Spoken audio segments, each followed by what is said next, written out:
fanarahana azy amin'ny fotoana rehetra. Andehantsika hitsangana hivavaka mialohan'ny hamakitsika ny salamo, hitsangantsika rehetra hivavaka. Manasanao aza atao fahazarana ny mivavaka mialohan'ny fotoana tahaka an'izao. Fa ataovy etaeta no manosika anao hoe tompo tena tsy mety ity fotoana ity raha vao tsy mifandray aminao aho. Lasa fombafomba ity fotoana ity raha ohatra tonga eto fotsiny ahy Jesosy, nefa anao ny eritreretiko fa tsy anao izay eritreretinao. Hivavaka tsika ara. Raha amin'ny anaran'i Jesosy misaotra anao zahay. Ny amin'ny fotoana izay mbola omenao anay tahaka an'izao. Misaotra ny amin'ny tombonandro izay mbola avelanao iainanay tsiraray avy. Misaotra ny amin'ny fiarovana mahagaga. Misaotra ny amin'ny famatsiana. Misaotra ny amin'ny fitariana. Misaotra ny amin'ny fahafahanay mbola afaka manokatra vava dia miteny manambara ny fiderana anao.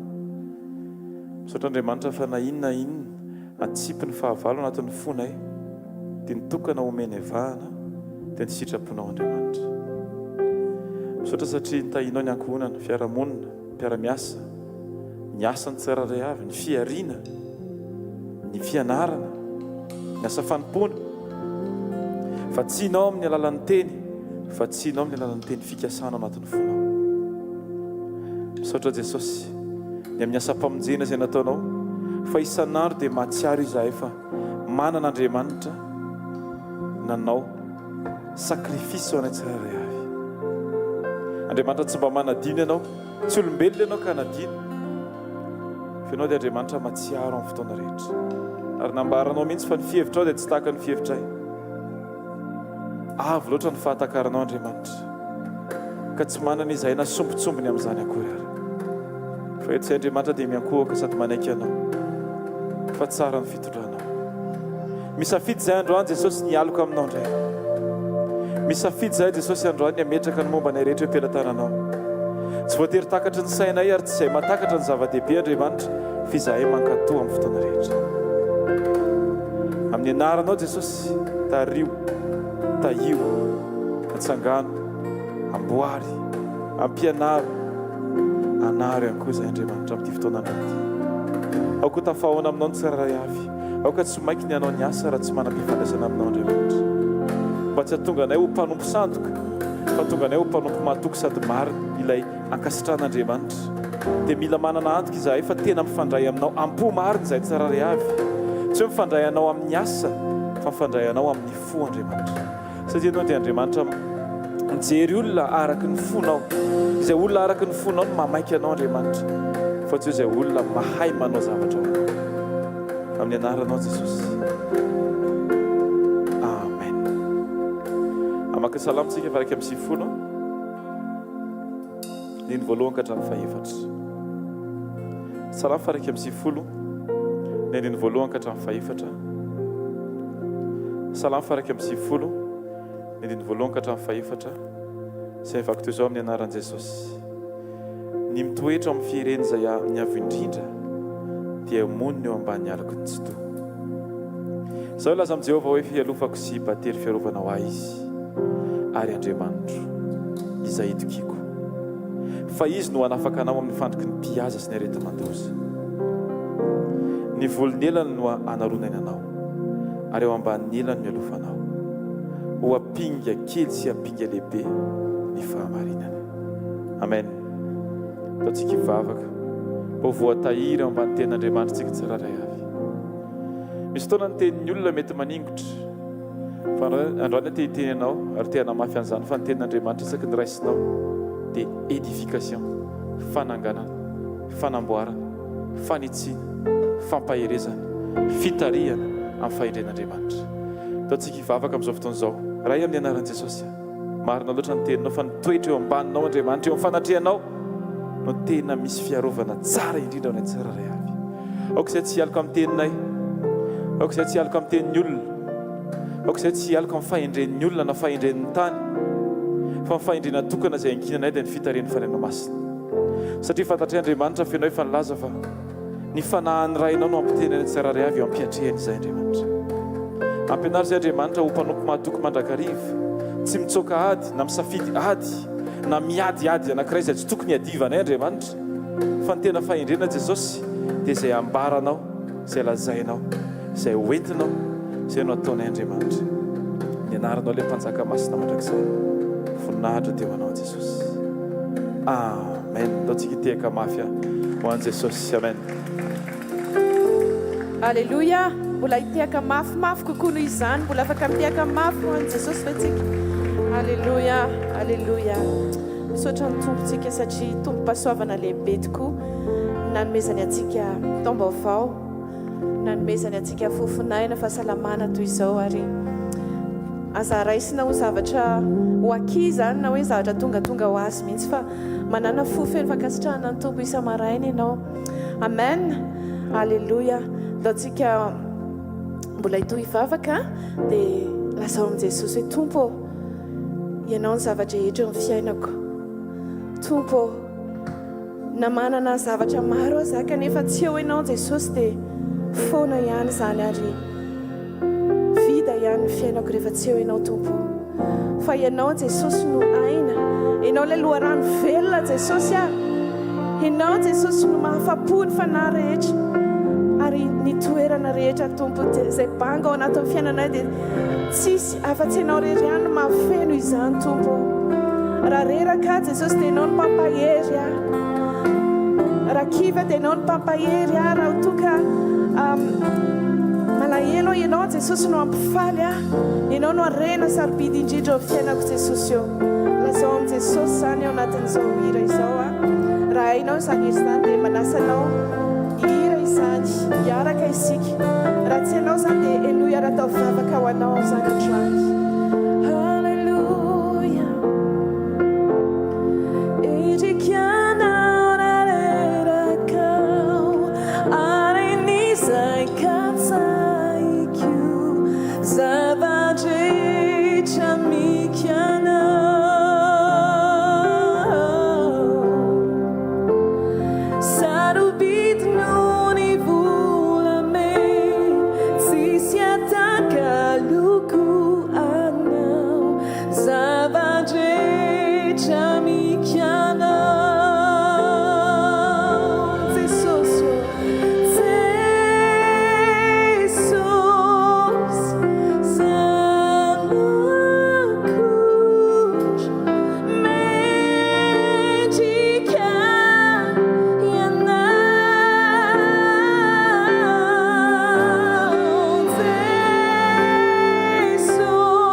Tianay ena dia tao anatin'ny fahadisoanay aza tompo dia nisolo anay ianao Jesosy mbola tonga ianao na dia mbola mpanota zay dia nisafidy ianao Jesosy ho fato anay teo amin'ny azo fijaliana tsy nijeriny tsy famendreanay ianao misaotra Jesosy fa tsy very maina andranao zay nalatsaka ndreto izahay tonga anatitra fanatitra fiankohofana fitiavana ao anatrehanao Jesosy maminay indrindra ny ao fanatrehanao.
Fauze te guarda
Come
Manachiketu sukafini fu anjayazi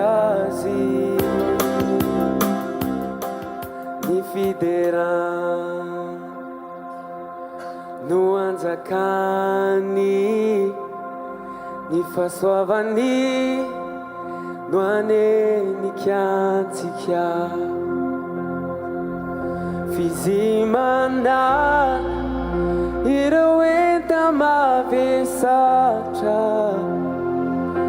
irewamboar retrewatunguni misy anarana ambony anarana rehetra Jesosy Kristy mpanjakany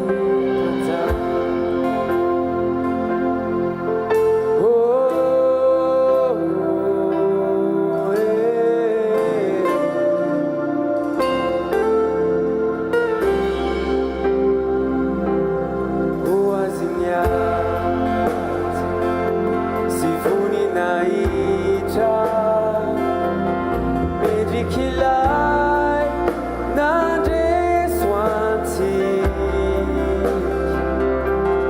nalevina itsangana mike nifasana tinatazunazi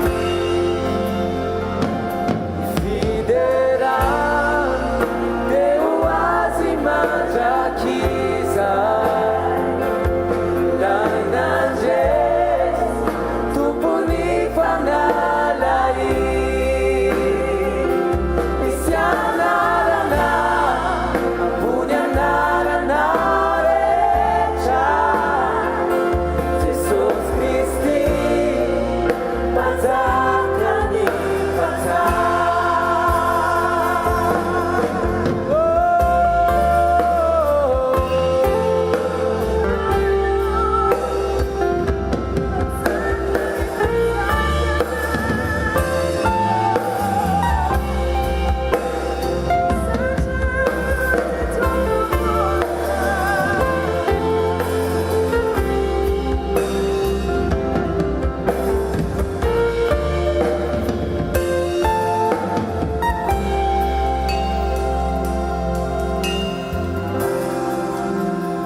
Jesus Christi panjakani panjak.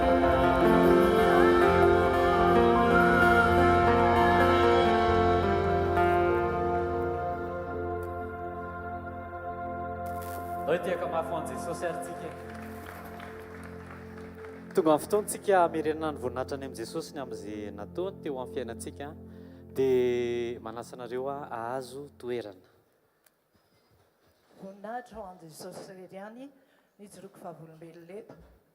Tenin'Andriamanitra izany dia manao hoe eto amin'izao tontolo izao nahitanareo fahoriana matokifa efa naresy izao tontolo izao a.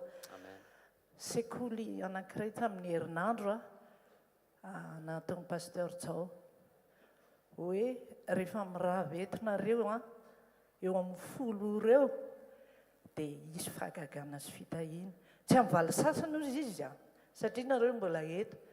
Tsy takatry ny saina fa nisy asa tokony nataoko dia nahemotra le izy. Fa tamin'ny 10 nisy ny antso dia nanan-karena be anefa tamin'izay fa dia fahagagana fa tena tsy takatry ny saina. Mendrika tehako Jesosy alohan'izany. Dia ny faharoa misy taona vaovao fa mandalo zavatra vitsivitsy.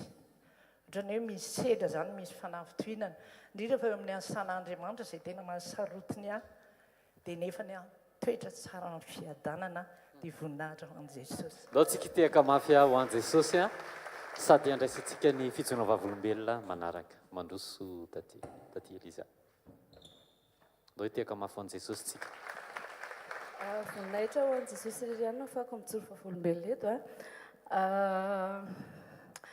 toriteny tamin'ny Sabotsy farany taona, lahady farany taona,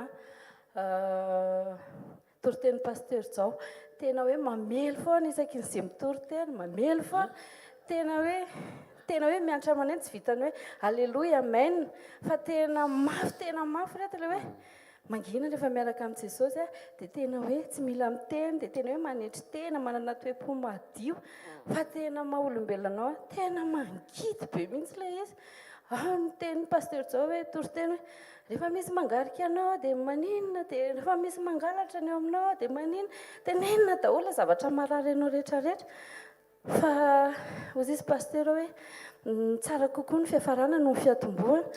Fa tena nianatra manaiko be ilay satria nanana olona tsy niresaka tamiko nandritry ny 5 taona za dia 3 volana koa izay mivady tsy mifampiresaka mihitsiny. Dia ohatrany hoe miteny anazy Jesosy hoe dia omenao lava ve izany ny omenao an-devoly ve izany ny fiafaran'ny taonanao fa tsy mba misy ho anahy mihitsiny. Dia hozy izy nataoko hoe Jesosy mangidy be amiko izany hoe anao premier pas nefa toriteny isaky ny Rà-Sabotsy raty premier pas izany foana. Dia nataoko hoe Jesosy tena tsy vitako. Dia avy eo faran'ny taona mihitsy dia za moa mivarotra dia eo an-tsena dia ilay olona tsy miresaka amiko eo an-tokotany ohatrany te ho tenenina be izany hoe io amin'izay. Fa Jesosy niteny tamiko hoe vitanao izany fandana. Dia niantso an'ilay olona dia niteny tamin'ilay olona hoe tena azafady ry zay zavatra nataoko rehetra na teny indray mbava niteneniko rehetra taminao nampalahelo anao fa tsy tiako ny tsy firesana aminao tsy andehanako any an-danitra. Alleluia. Ndao tehaka mafy ho an'i Jesosy. Teo any amin'i Jesosy aho dia fona amin'ny tena fona dia ny fifandraisantsika atao mihoatra noho ny hatramin'izay. Dia tsy maninona hozy izy ilay olona fa za koa mifona fa za ny tena diso. Toy nataoko hoe za aloha izao mifantatro satria za ny nandray fampianarana. Dia vitako izay dia mbola misy anaky mivadiko sy ny fianakaviako misy tsy miresaka amiko fianakavia mivadiko. Dia nandeha indray nakao amin'ilay avy an'ilay vadiko indray dia mifona indray na tsy diso raha dia mifonako efa hoe tsy mila miteny tsy mila maninona dia mandeha satria ilay miaraka amin'ny Jesosy tena hoe izay tena hoe manetry teny. Dia vitako ilay izy vitako daholo aloha fa teo amin'ilay vadiko amin'izay ory Jesosy za tsy mahavita miresaka amin'ity ramose ty mihitsiny. Dia hozy izy Jesosy mantsena hoe io vadinao io ny rehetra amin'ray fandriana aminao izay nefa tsy ny ray fandriana mihitsiny.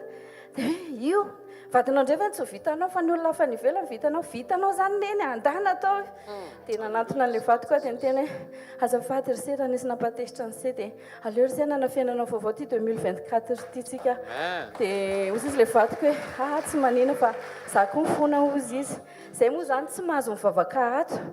Dia niteny tamin'ny pasteur foana hatramin'izay pasteur izy ilay mijoro vavolo mpiteny vavolombelona ito hoe pasteur Pasteur Sandatra ny anarany. Pasteur Sandatra dia tamin'ny paster zay nge rehefa ka mivavaka makaty dia magdainga foana dia misy problème foana fa mba mangataka vavaka paster inona ny tokony ataoko fa zay tsy avela mivadiny mivavaka ty nefa zay tena tehina an'le tiana le fivavahana ty na dia efa mihinana foana ary zay isakin'izay makaty dia hoe ao fa mivavaka ho anao dia izy paster hoe tsy mila mandainga manaraka vady ianao mba mieritreritra hoe miteny zany dia mba mahazo rariny fa tena mbola tsy nahazo rariny ihany hatramin'izao dia hoe dia ahoana zany atao dia hoe mivavaka manaraka amin'ny vadinao hoe anao fa tsy mahazo mandeha amin'ny ihany dia tao anatin'ilay zavatra niteneniko anao rehetrarehetra teo zay tao anatin'izay mpimasina malian'ilay vadiko anao hoe andahanara mivavaka makany dia aza dia karakara fotsiny sakafo maraina sakafoko dia andahana mandeha mivavaka dia mbola tsy eneny zay ho zay rehefa avy eo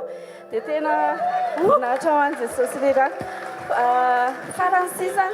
faran'sisany nisy taona mananjanaka 7 volana zany dia io zanako io tsy mikaka mihitsy nandritra ny teo amin'ny 3 volana teo raha hoe faritay le zaza dia mety hoe zafady le fomba fitenenana fa zay mihitsy moa le fitenitsika raha faritay le hoe tsy mikaka dia hoe mety ho marina zany fa misy taona tena tsy mikaka mihitsy le zaza dia teny tamin'ny paster Rodolphe tamin'izay hoe tsy hainako tao ambaravarana tao mihitsy dia niteneniko paster tena mangataka vavaka fa ty zanako ty tsy mikaka mihitsy dia lasa sahirana be zay nefa n'le zaza hita hoe te hivoaka nefa tsy afaka mivoaka mihitsy dia paster moa nametra tany dia ohatrany vetivetika kely na teka vetivetika koa izy zany ohatrany tonga dia savony kely ohatrao fotsiny tanan'le lohan'le zanako dia lasa izy dia tonga tany an-trano dia hoana taka ohatrany vetivetika koa izy zany hatreny an-dalana amiteny hoe vetivetika tonga tany an-trano aloha mbola tsy mivoaka le zaza ny apitsony iny le zaza mivoaka foana dia voninahitra hoan'i Jesosy fa lasa normal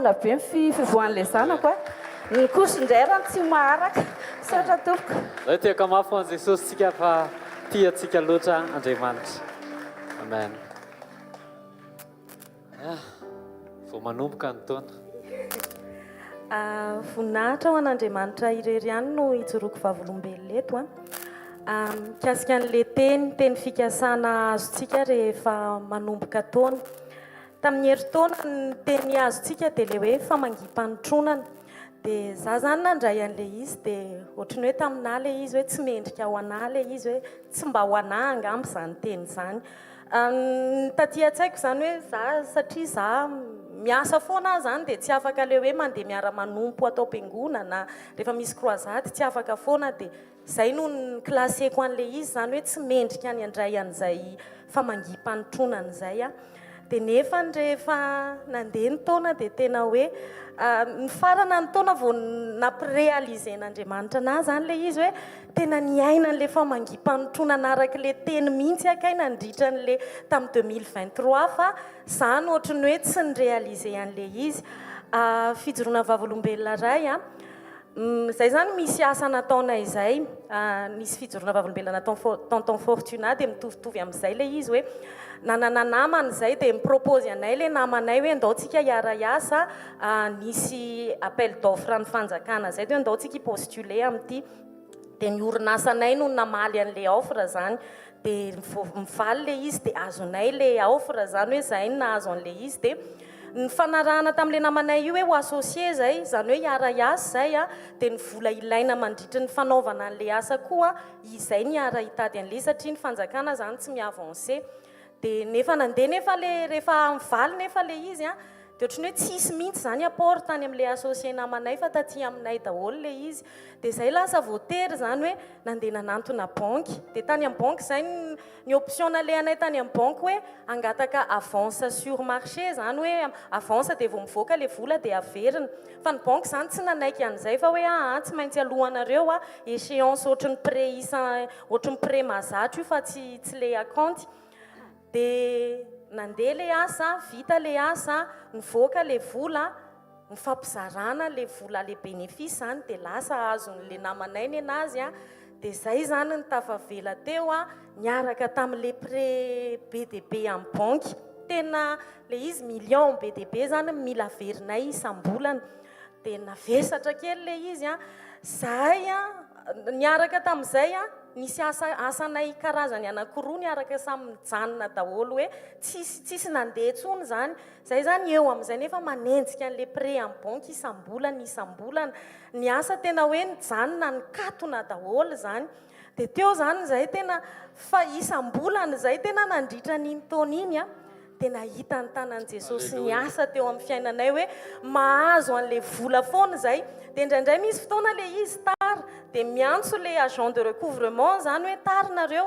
dia za zany tena satria le izy tena fantatray hoe tsy zahay tsy avy aminay no nazahoanay an'le vola fa tena Jesosy mihitsy no manome anay an'le fahafahany isambolana dia zay zany tsy afaka miteny mihitsy aho zany hoe roviny Jesosy ny hanome anay an'io vola io fisambolana zany zay dia miandry an'i Jesosy hanome anay an'le vola foana fotsiny dia miantso le agent zany hoe ary tarinareo omeo daty aho hoe rovininareo mandoa dia za zany tena tsy afaka manome daty aho fa tsy haiko hoe rovina no mety manana an'io fahafahany io fa vao manana dia omenay foana fotsiny nareo dia tsy mety zany ozy izy zareo fa mila manome daty dia ny farany dia le olona zany no asaiko hoe omeo arany zay teneninao dia ao fa zay no ekeko fa za tsy afaka manome daty satria tsy fantatro le izy tsy niteny anazy hoe tsy fantatro Jesosy rovina ny hanome fa zay fotsiny hoe tsy fantatro hoe rovina no afaka fa omeo daty dia isaky ny manome daty izy hoe amin'izao io tsy maintsy alohanareo dia tena hoe amin'iny daty iny zay mahazo an'le vola foana tena hoe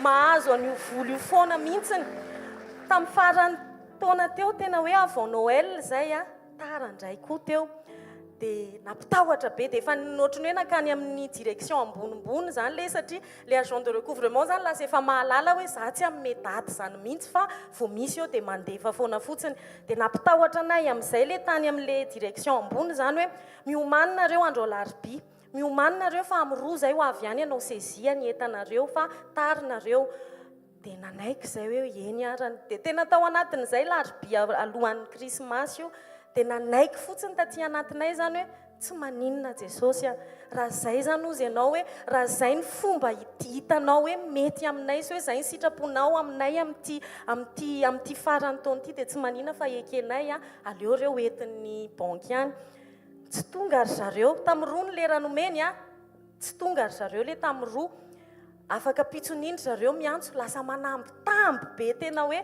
manambitamby be tsy lery zareo le nitratrevatreva be indray fa lasa manambitamby be indray omeo daty ary zay fa rovina arany dia mbola ohatr'izay ihany hoe niteneniko any izy hoe zay daty omenao tenenina dia meny daty indray zay tena hoe après Noël dia tonga iny daty iny azonay indray le vola voaloha tena hoe amin'ny fotoanany foana zany Andriamanitra dia tena hoe tena nisitraka le famangim-panotronana zany zay dia faharoa za zany amin'ny asako tena hoe tsy afaka tsy mahazo tena hoe tsy afaka ny absente zany mihitsy fa mila ao amin'ny toeram-piasana foana fa tonga dia misy miklosy daholo ny zavatra rehetrarehetra dia aleony nandritry ny 5 taona tsy nahazo congé aleony mpampiasa anazy mandoa volana congé ako toy izay mieritreritra anao hoe tsy ao fa tamin'ny herintaona teo koa tena hoe zavatra efa mandalo ady be ohatr'izany zay fa nahazo congé dia tena hoe netiny Jesosy nandeha nanao asa fitoriana tamin'ny ekipa misy mazava tany Diego zay menakavy kely hoe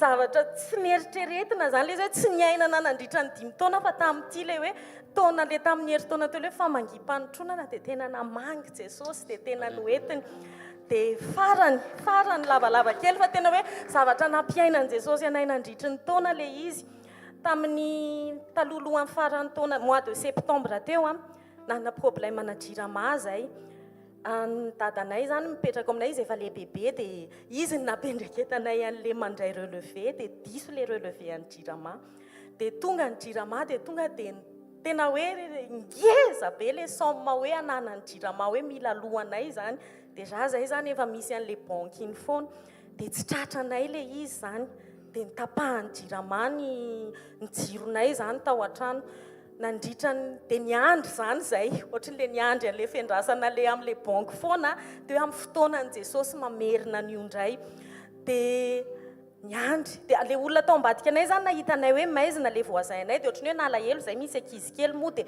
nanome jiro zareo hoe ao fa omenay jiro nareo aloha dia nandritra ny tapabolana nahazo tao foana zay fa avy eo zany ohatrany hoe nandinika izay vato hoe tsy zao ny sitrapon'Andriamanitra amintsika, tsy hoe tsika mahazo jiro amin'ireo olona ireo fa misy lalàn'Andriamanitra hafa mihitsy tian'Andriamanitra hitondrana antsika. Dia naverinay ilay jiro zany hoe misaotra betsaka fa aleo zay hiaina amin'izao fotsiny, na le voisin zany gaga hoe tena niaina hoe maizina zay. Nandritry ny 2 mois et demi zay tsy nisy jiro, tena hoe tsisy, tena hoe maizina zany zay tao an-trano. Fa ny zavatra napetraka Jesosy, tena hoe nieno ny sitrapony foana zany hoe inona Jesosy, inona le tianao hotenenina aminay amin'izao situation zao. Dia ny zavatra napetraka Jesosy tao am-ponay tamin'ilay izy dia hoe mifalianareo, aza petrakareo amin'ny zavatra misy na tsisy ny fifalianareo, fa manana ananareo dia atao fifaliana. Dia lasa nivadika, lasa ohatrany hoe faly be foana zay, miditra ao trano maizina be fa faly be hoe lasa hoe fifaliana foana zany mivoaka ny trano, faly foana. Dia ohatrany hoe niaina n'izay zavatra izay fotsiny zay dia tena ohatrany le fataony amin'ilay banky ihany, tena potaka izay hoe raha andro androany zay mbola tsy eritreritra hoe voaloha volana jirama ny ampitson'iny zay voaloha le volana jirama. Tena hoe des millions be foana zany le miracle hoe nataon'i Jesosy. Dia farany, tena farany fijoroana vavolombelona anivadiko izy ity fa zaraiko foana fotsiny hoe tamin'ny herintaona koa no vanginy Jesosy hoe tena hoe niaina le famangim-panotronana zany zay nanafahan Jesosy mivadiko hoe afaka tamin'ny sigara. 20 taona izy mifoka foana fa tamin'io zany nanafahan Jesosy azy dia voninahitra ho an'Andriamanitra. Alleluia. Tovy mafy ny tiako ao zaho aloha tsy mary tiaka mafy ho an Jesosy. Mandroso tompoko fijona vavolombelona farany.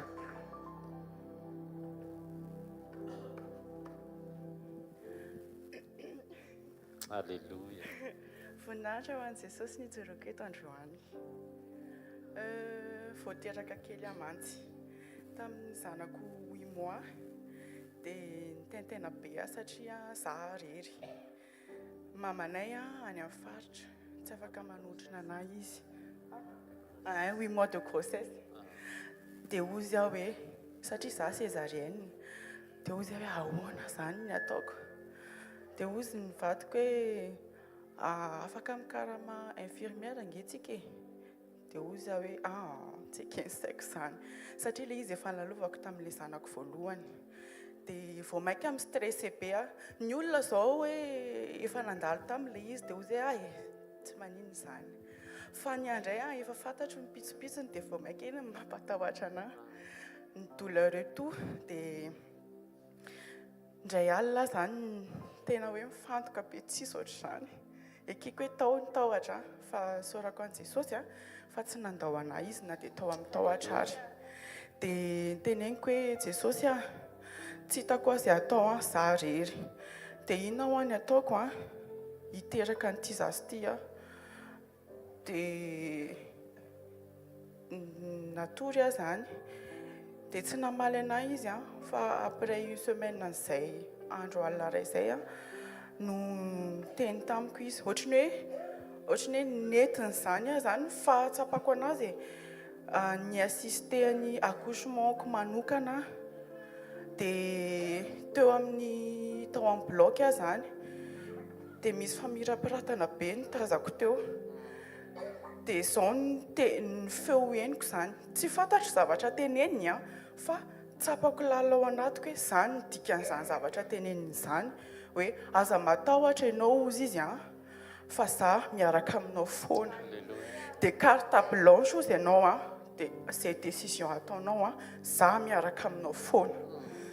Dia tonga ny fotoana andehanako any Majunga dia mifanena tamin'ny pasteur Rodolphe moa zaho tany amin'ny aéroport. Dia nitobotoboka be mihitsy mifoka dia hoe pasteur oe pasteur. Dia korotana be natramin'ny lohako ary ny émotionko nikorotana. Mangatsiaka be satria teo amin'ny tsaiko na amin'ny 4 maraina angamba ny volna tsemoka be mihitsy. Dia tony kely tonga saina hoe mila tony zany. Dia avy eo mifanena ihany izay tary amin'ilay attente aika izy ho any Majungako. Dia nanantona anazy sady stressé foana ozy Jesosy anantona ny pasteur zahoana menatra anantona sa tsy anantona.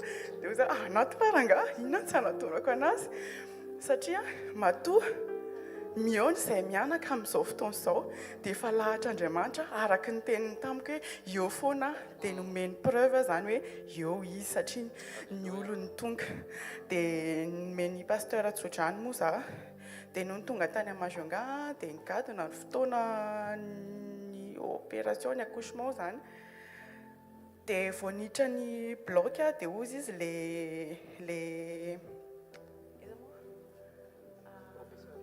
le professeur madame Tatiana inona ozy izy ny raha tena tianao indrindra dia taitra be aho hoe inona zany fa tonga dia namaly fotsiny aho hoe zaho tia ray évangélika ok ary izy dia mandroso ianao dia nandrosa dia nitsotra teo dia nitsindro natao andamoziko izy dia rehefa natory aho zany dia iny tonga avy any ny infirmière sy ny tariny nitondra ordinateur kely izay dia nitondra mini baffle zay dia hoy zaho hoe wow dia tonga dia tadidiko hoe eo ny Jesosy amin'ilay zaho hodidiana dia tena hoe hatramin'ny dokotera nandidy anahy tena nidery izy sady mandidy manapaka ny kiboko izy mamoaka an'ilay zaza no mideran'i Jesosy dia za koa en même temps tena nidera be mihitsy dia tena faly be satria tena ozy hoe preuve tena fiera be zany misy an'i Jesosy satria tena tsy mbola naheno an'izany tamin'ny fiainako iray manontolo hoe ny olona atao opération dia mandefa hira mifety fa tena nideran'i Jesosy izay rehetrarehetra tao amin'ny hôpitaly dia saotra betsaka dia terainy voninahitra ho an'i Jesosy dia avy dia ilay zazakely ao ary aiza alleloia andao itiaka mafan'i Jesosy tsika tahin Jesosy nareo dia afaka mahazo toerana ataovy mafy ny tiaka ao an'i Jesosy fijona vavolombelona farany Alleluia. alleloia Tomboko amin'ilay vintranga farany tamin'ilay ino moa zany le fivoriany zareo pasteur Rodolphe tany à Toulouse le 2 janvier iny za moa zany nanaraka na le 2 na le 3 dia efa taraiky kely zany vao natratra'le izy ohatrany hoe taratany indray zany dia efa ohatrany en différé fa tena nifantoka be dia tsy haiko izay nahita nanatrika sy niaino an'ilay izy amintsika reto fa tena feno fanatrehana be mihitsy tena nirehatra be mihitsy le fivoriana tany Toulouse dia rain'i Jesosy dia tena miampita be na ho an'ny olona mijery ary le izy rehefa misokatra ianao zany dia ohatrany hoe mieo ihany miaraka amin'izareo any dia tamin'izay nomeny tompo an'ny pasteur le hoe ho an'ny papa le hoe nitsoka Anjomara dia ao anatin'iny ozy izy Andriamanitra anitsana anaisitra ny zavatra rehetra mampahory ny zavatra fatorana ny zavatra ninona ozy izy zavatra mampijaly ny zadany eto izay ozy izy nytenen'ny tompo aminahy dia nandeha ilay fotoana nitsofina ilay Anjomara dia tena hita be hoe tena teo zany Andriamanitra nirotsaka amin'ny fanafana teny tamin'ny teny tsy fantatra ny olona tena hoe nitomany tena hoe feno fanatrehana be ilay fotoana dia avy eo i papa nahazo ozotry ny fifaliana dia nanomboka meme dia nanomboka nipita tamin'le olona nanatrika teo le onction de joie zany dia za zany vavaka aty an-trano tena miteny tsy fantatra dia tapitapika teo koa nandray nahazo an'le izy dia teo dia efa nijanona le olona zarera ao an-trano mbola merery teo dia hoe ahoana ry izany ohatra mizara boiboika be tsy mety mijanona izany tato anatiko dia Jesosy mino fa za zany tsy nangataka hoe sitrano zao fa talohan'io dia misy mizatra izay manjoana tsy fantatra hoe rehefa inona fa ao anatin'ny mois dia mitranga foana le izy dia manomboka amin'ny tapako ambany iny surtout eto amin'ny eto amin'ny articulationko à droite eto amin'ny fizaran'ny feako mahidina makany iny mihitsy zany marary be tena marary tsy hoe maninona dia rehefa mihetsika izay dia ohatrany hoe tiako atao mafy be ohatran'izao mba le douleur tsy haiko na misy tratran'izany nareo dia oza hoe tao anatin'ilay izy dia tsapako hoe Jesosy nasitrana anahy zany fa misy antony hoe matovanginy tompo ohatr'izao dia natoko be zany dia avy eo tokoa ilay izy tsangana teo afaka dia tsy miverina intsony ilay douleur dia raha Jesosy vokatry ilay famanginy fanamasina sy ilay onction dia tsy haiko ny tsy hanome voninahitra sisy ohatran' Jesosy fa bediny eo raha ohatra ka tsy manome voninahitra azy ny amin'ny mpanontronana izay nomeny antsika tamin'ny 2023 ny amoa izany otrany hoe ny fiainako dia hoe fanompony hoe tena hoe raha manana temps libre dia ohatrany hoe tena hoe alaoko manompo an' Jesosy toy izay hoe anao zavatra mahafinarinaritra anay fotsiny na dia hoe manana ankonana ara dia izay ny anay menakavy tena hoe ao amin'i Jesosy dia tao durant congé zany dia hoe tena hoe anao zavatra fanompoana tsy vita nandritra ny taona dia nitady toerana anaovana n'ilay tournage n'ilay hira izay hivoaka tsy ho ela amin'ny anaran'i Jesosy dia nisy anadahy zany tato nanory hoe misy namanay manana trano ohatran'izao dia nalefa tany le olona mpanao vidéo zany aloha jereko dia ny retour avy nanao ahoana ilay trano dia ohatrany tsy dia tena niteny izy hoe ahoana na ahoana dia nalefa le sary taty dia hoe ny olana ntsazakisaka le entana ohatrany sa tena tsy mety zany Jesosy fa zao anao io ho anao io hira io dia ianao zany no miantoka ny zavatra rehetra fa hitsahatra tsy asa saina fa matoky anao dia nisy mpanompon'Andriamanitra izay nanontaniako za zany mantavo zany ahoana kay le trano hivorianareo io ohatra zany nareo moa mampiasa ny isaky nina ohatra zany za tsy manana vola be no fanan'io fa ahoana no hoe manao otrany hoe karazany hoe mandoha volany aminazy zany dia misoratra aminazy any dia andrasa aloha raha ho antaniana ozy izy tamin'izany dia elaela le réponse zany dia za koa tsy nanontany fa nieritreritra izy ngamba matoa izy tsy mamaly angamba tsy oke angamba tsy mety angamba izany dia entre temps le zavatra anankiray tary zany le olona le hoe nanometrana ohatrany tsy somary sarotiny kely dia tsy mety amin'ilay hira tsy misy mety ny hira tsy na miaraka amin'ilay hira koa ny trano sy ny ohatr' izany ny décor ilaina amin'ilay izy fa tsy hoe rehefa trano dia mety foana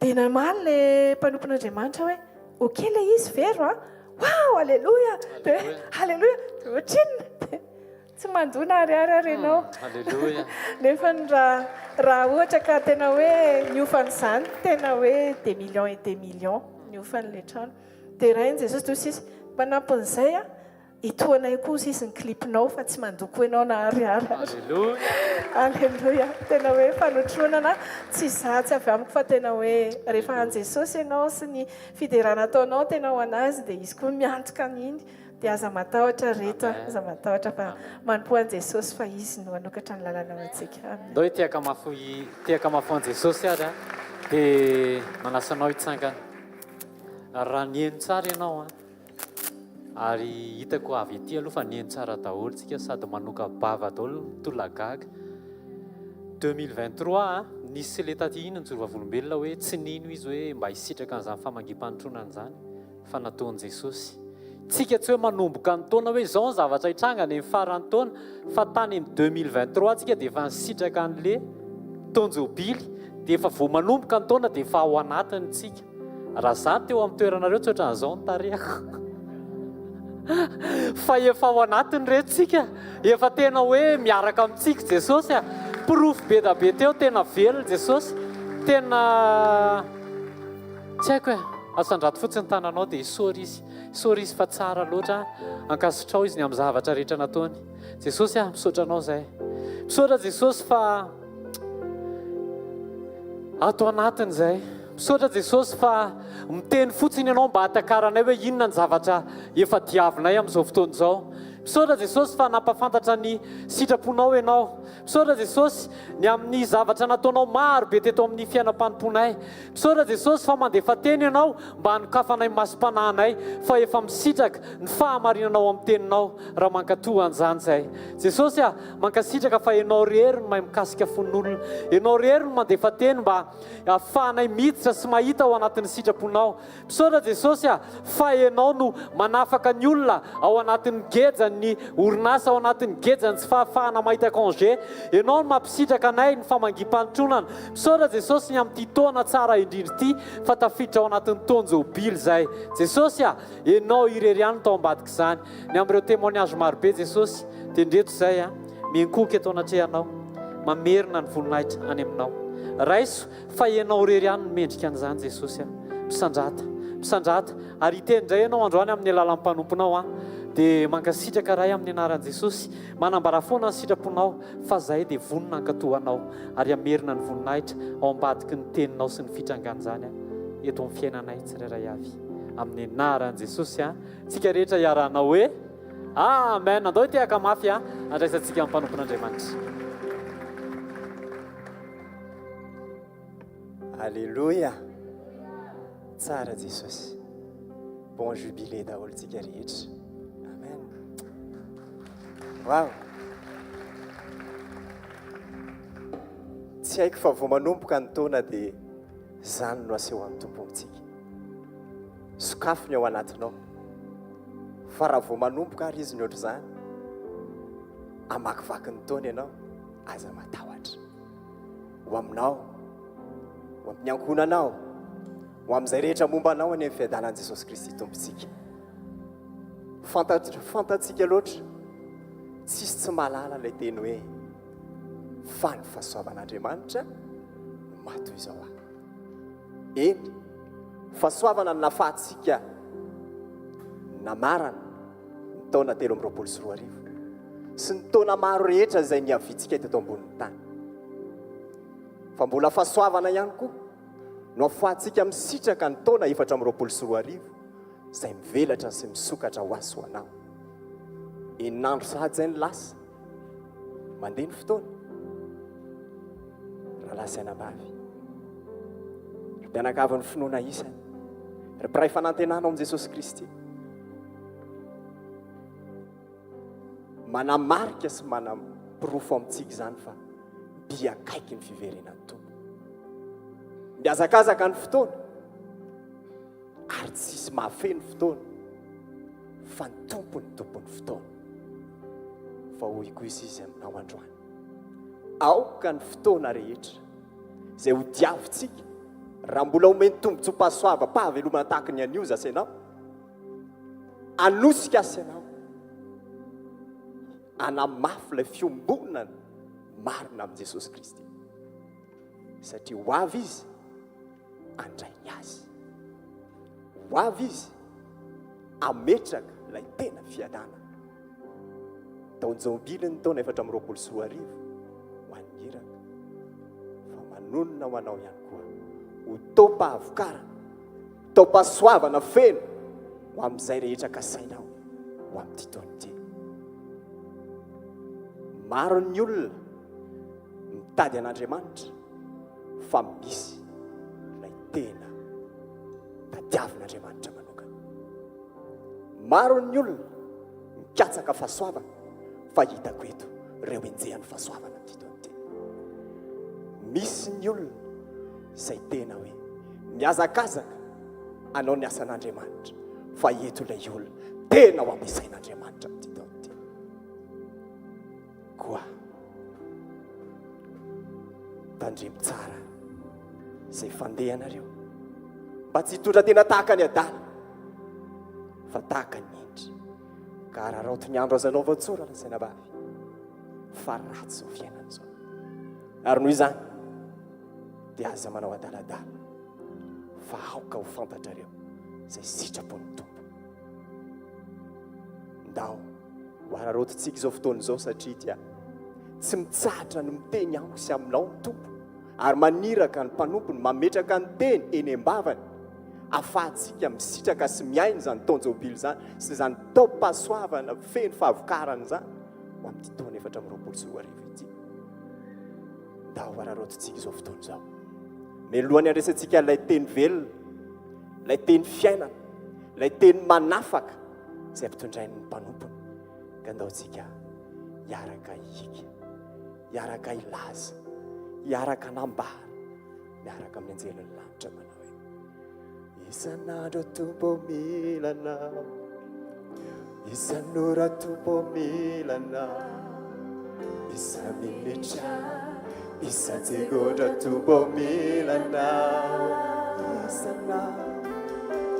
isan'andro tompo milana. Zany mihitsy Jesosy 2024 nahy ataonao avy rehetra zay mbola omenao anahy fahavelomana rehetra zay mbola ataonao eo fiainanay ilaina ianao zany momba anay manontolo Jesosy maniry mafy anao tokoa zay tsy mahavita na inona ane zay e na dia makivaky ty androany ty fotsiny azy raha tsy eo anao fa ny eo anilanao Jesosy eo akaikinao tompo eo tena mahatsara anahy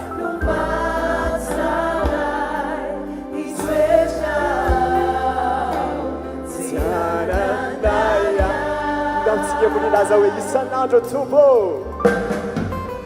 isan'andro tompo milanao isan'ora tompo milanao isan'minitra isan-tsekondra tompo milanao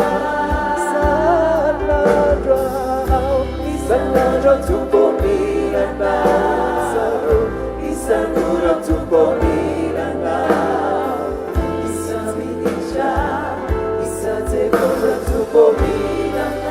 Atubbiamo fino lontano della Sabotsy. Sai che non farai più manieri maffiana. Si tuera nata carucu eu adirana.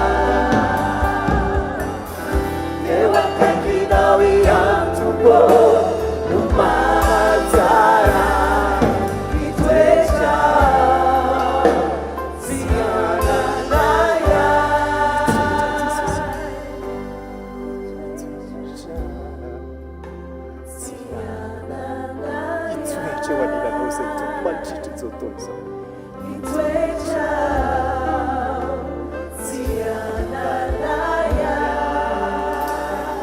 Alleluia!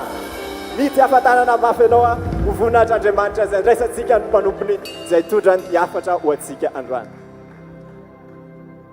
Alleluia! Alleluia! Ataontsika mbola fampiaraba indray. Faly miarabantsika amin'ny anaran'i Jesosy a nahatratra nyity fotoana sarobidy be tia. Sarobidy eo masiny Jesosy tsika tsara ray avy tonga eto ireo. Mety tsy ampozinao zany teny zany fa tena ao am-pony Jesosy ianao. Tena akaiky azy, tena jereny isan'andro, misaina sy mihevitra planina ho anao tompo, ary tsy mahatorina rendrehana mihitsy ny mpiandry anao ry Israely eo.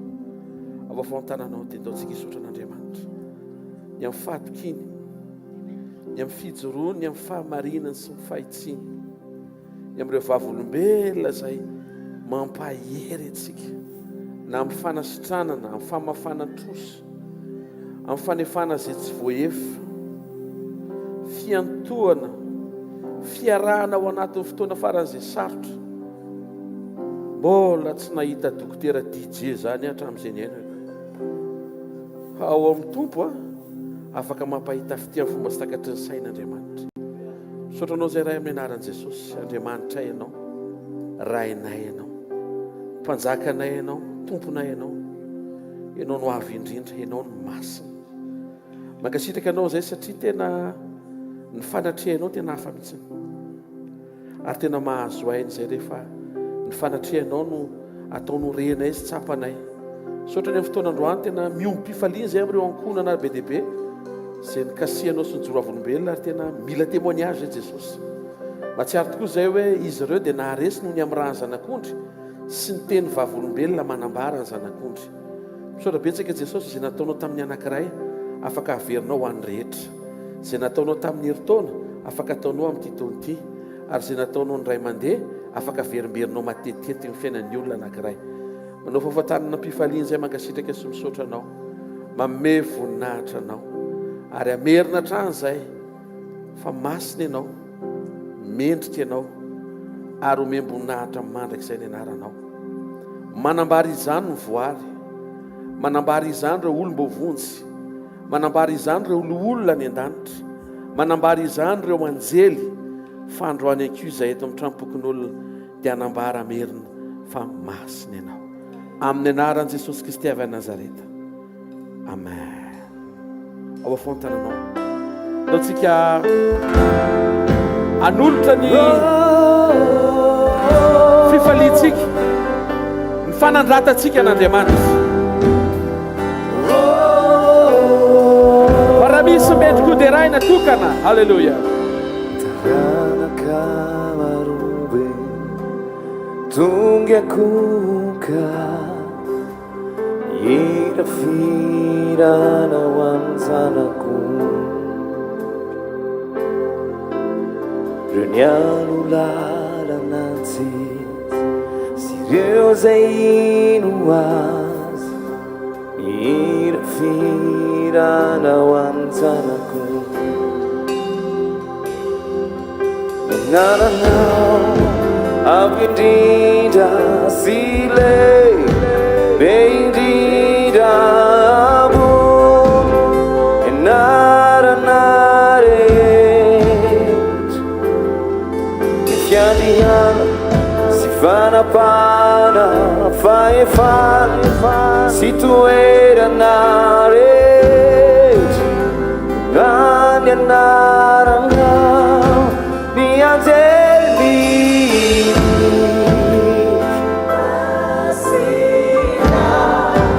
Nivu armi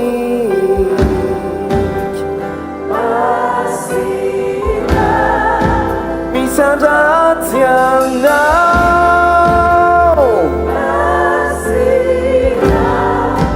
Masnama Jakisa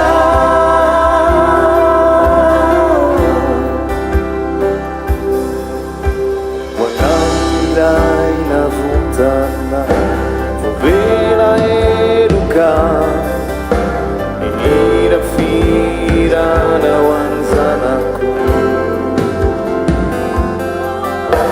Rauma fakiana Mitafia ni Kristi Ira fira na wanzanaku Ira wasma Zakizayame Rewatemi Masina Nivuami Masina Misandaziana Masina Masina Majakiza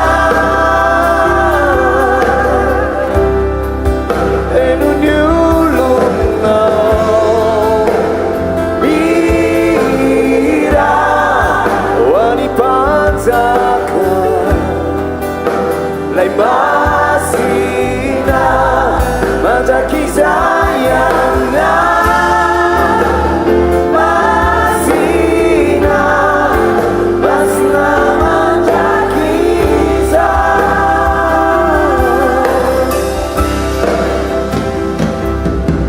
Enaragau avindida sile Beidida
mafy be ho an'i Jesosy. Maza ho toerana ary a irositsika ny amin'ny teny ho fampiorenany indray a ny fivelaran'ny latabatra anasan'ny mpanjaka antsika amin'ity tolakandro ity. Lohevitra anankiray a nampitondraina ny lohateny hoe ny diloilo sy ny divay, the oil and the wine, l'huile et le vin. Sitsika traduction hafa amin'ny fotoana manaraka. Salama fahatelo amby roapolo andiny fadimy amin'ny anaran'i Jesosy. Mamelatra latabatra eo ny loko, eo imason'ny fahavaloko ianao. Manositra diloilo ny lohako ianao, ny kapokako feno de feno. Salama faefatra amby zato ny andininy fadimy amby folo. Ny anaran'i Jesosy ary divay izay mampifaly ny olona ka mampinendonendo ny tava mihoatra noho ny diloilo ary mofo anohanana ny ain'ny olona.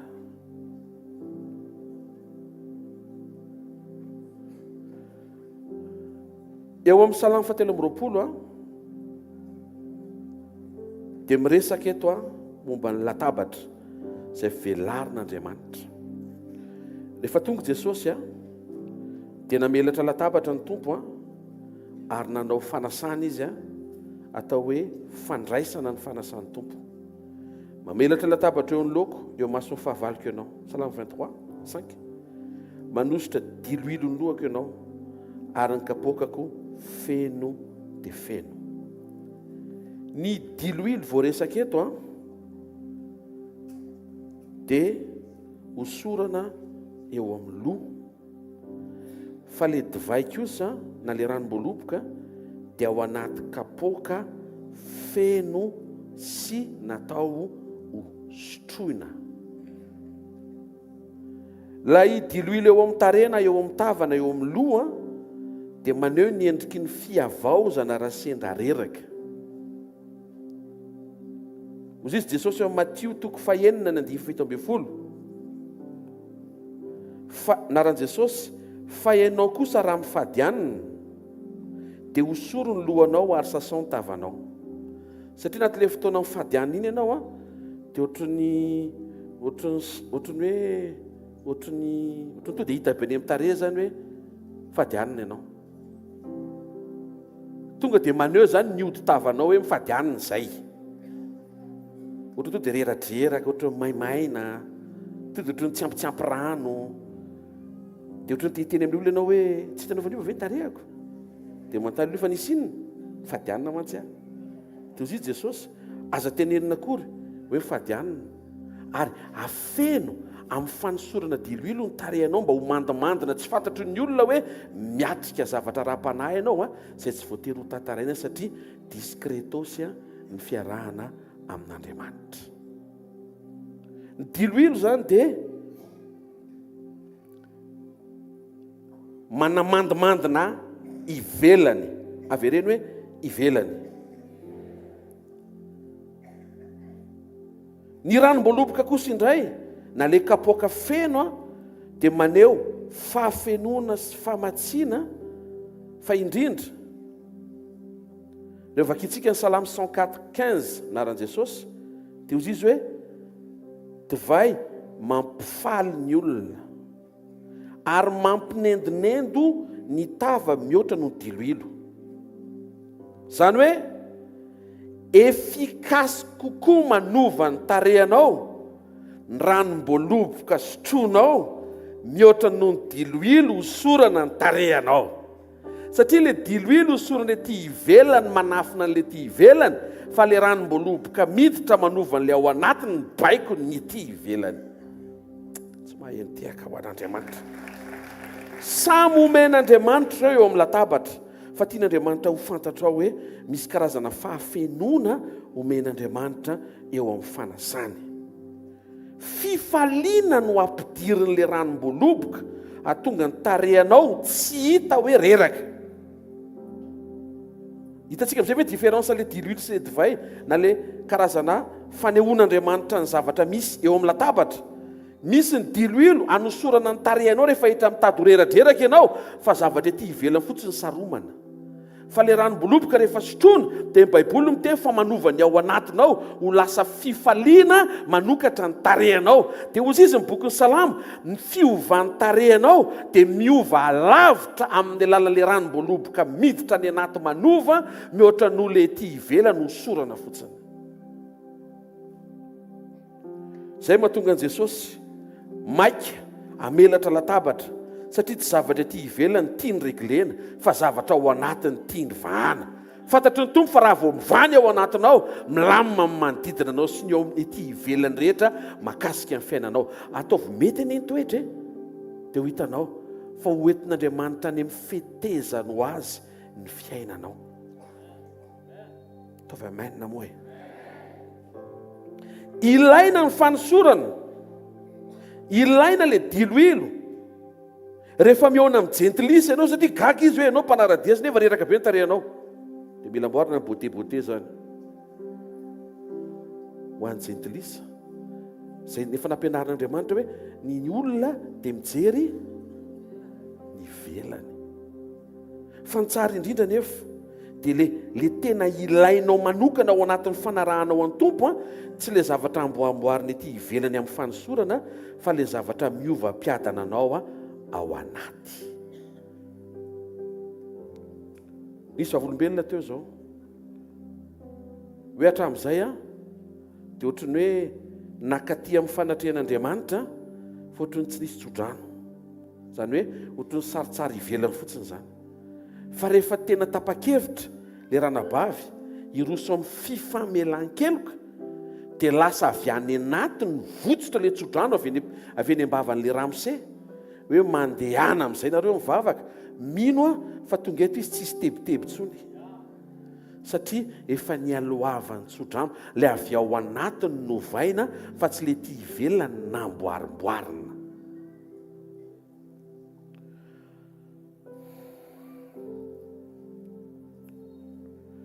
Tsy mampaninina ianao manomboka amin'ny fiarahanao amin'Andriamanitra raha-panosorana ambamboarina ny ivelany. Tena kaiky ianao raha manomboka hoe mila fantatsika hoe maninona Andriamanitra manome ositra atonga anao tsy ho kivy eny an-dalam-pahanovana Andriamanitra anao. Enao me miovy io mila mirakla. Azontsika ve? Fa ny objectifan'le mirakla tsy hoe mijanona eo amin'le mirakla ratsy toetra fa omena le mirakla eny an-dalana satria mananten'Andriamanitra fa ao aloha kely ao tanteraka ny fiovanao. Ary ny tian'Andriamanitra ho hita tsy ny fiainanao lasa surnaturel sy mahagaga fa ny fiainanao miova manahaka ny toetra n'Andriamanitra miaraka amin'le mahagaga izay manaraka ho azy. Tsy maninona raha manomboka fiarahana amin'Andriamanitra ianao amina fanosorana manovan'le ity ivelany fotsiny. Raha manomboka hoy fa rehefa mitohy kosa ny fiarahanao amin'Andriamanitra sy ny fanarahanao azy ary ny fanomananao ny fialana eto ambony tany dia tsy maintsy miditra ao amin'ny fiainan'Andriamanitra ianao izay manova ny any anatinao. Zay mahatonga ny rehefa mandraitsika toy izy Jesosy izay mihinana ny nofoko sy misotro ny rako no manana fiainana mandrakizay. Tonga dia fiainan'Andriamanitra no ampidiriny amin'ny alalan'le ranom-boaloboka izay ambarany fa rahan Jesosy. Lay diloilo hosorana eo amin'ny fanasana amin'ny alalan'ny tanana fa le ranom-boaloboka sotroina eo amin'ny fanasana amin'ny fampiasana vava. Le ray eo tampon-doha, le ray miditra eo amin'ny vava dia tafiditra any anaty. Hozy izy Mika 4:5-10 naran'i Jesosy. Iantso amafy nefa tsy jinja, iantso anosiosy oliva nefa tsy hiositra diloilo, ary anosiosy ranom-boaloboka nefa tsy hisotro divay. Io le izy, diloilo hosorana ary ny divay sotroina. Ny ositra dia ny fahafahanao mampiasa ny herin'Andriamanitra. eo amin'ny manofo aman-dranao. Nofo aman-dra tsy afaka mifandray amin'ny herin'Andriamanitra tonga dia tsy mahazaka, fa tsy maintsy mila fanosorana le nofo aman-dra mba hahafahan'le nofo aman-dra miara-miasa amin'ny herin'Andriamanitra. Eo ny fanazavana fa tena tonga olombelona nofo aman-dra Jesosy, satria nila nosorana izy na dia Andriamanitra, satria niseho tamin'ny endrika nofo aman-dra malemy sy osa, mila fanosorana mba hahafahan'le herin'Andriamanitra miasa. Ka raha vao miresantsika hoe nosorana Jesosy, dia tsy hoe tsy Andriamanitra izy, fa Andriamanitra nanetry tena ho tonga olona mila hosorana, satria ny olona sy ny nofo aman-dra tsy mahazaka herin'Andriamanitra raha tsy hosorana. Zao ataoko amin'ny fomba tsotra fa tsy mijerijery be anahy fa ianao lasa aloha. Raha mbola nofo aman-dra zany taoriana amin'ny fahotana, dia tsy maintsy hosorana raha zany tsy afaka mifandray amin'ny herin'Andriamanitra dia tsy mahazaka. Dia izao tonga Jesosy ny proof fa tena tonga nofo aman-dra izy naka ny endrik'olombelona, dia nanaiky izy handalo ny passage amin'ny fanosorana, satria tena nofo aman-dra zato isan-jato izy aka ny toeranao, fa tandremo ihany koa fa tena Andriamanitra zato isan-jato izy ao anatinao ihany koa. Amen. Ny ositra dia ny fahafahanao mampiasa sy mifandray amin'ny herin'Andriamanitra, fa ny rahan'i Jesosy kosa tonga dia mampiditra ny fiainan'Andriamanitra, manova ny ao anatinao ary manova ny fiainanao ho tonga fiainan'Andriamanitra. Samihafa fa tsy samihafa zany? Pasteur mamaly, samihafa zany sa tsy samihafa e? Samihafa. Le anankiray mampiasa zavatra ety ivelany, fa le anankiray manova zavatra be dia be ao anaty. Luka 10:7-telopolo. Nanao tantara anankiray Jesosy indray mandeha mahakasika le Samaritana tsara fanahy. Io tantara io dia voalaza fa nisy jiosy anankiray nandeha, dia teny an-dalana izy dia nisy jiolahy mpangalatra sy mpanendaka nanakana ny diany, namono azy, nanendaka azy, naka ny fananana, dia navelany teo. Dia avy eo izy nisy olona nandalo, le voalohany raha sy diso jiosy, dia niravoravo tany le rangahy hoe ahoana tsy fantatro, tsy hitako izay atao, za koa andefa ianao ary ty voendaka, sao dia voendaka koa mijerijery ianao hoe lasa le jiosy. Dia nandalo le mpisorona, dia tonga dia hoe hitanao ne Jehovah ka hiaro anao, nanatra nytavany amin'io, dia sady lasa le mpisorona fa tsy nanao ninninina. Dia fahatelo Samaritana. Zany Samaritana zany dia karazana fokon'olona, fokom-pirenena anankiray izay tena tsy mifandray am-po mihitsy amin'ny jiosy. Raha anatin'le film le Chosen iny vao mandaro Jesosy sy ny mpianana dia mandrora daholo le Samaritana rehetra, tena hoe mifandrafy zany e.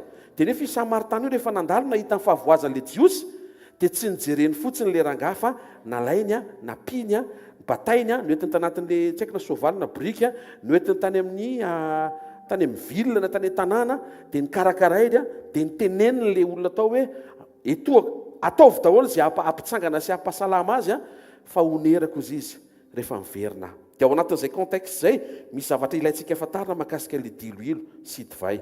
Naran'i Jesosy Luc 10:34.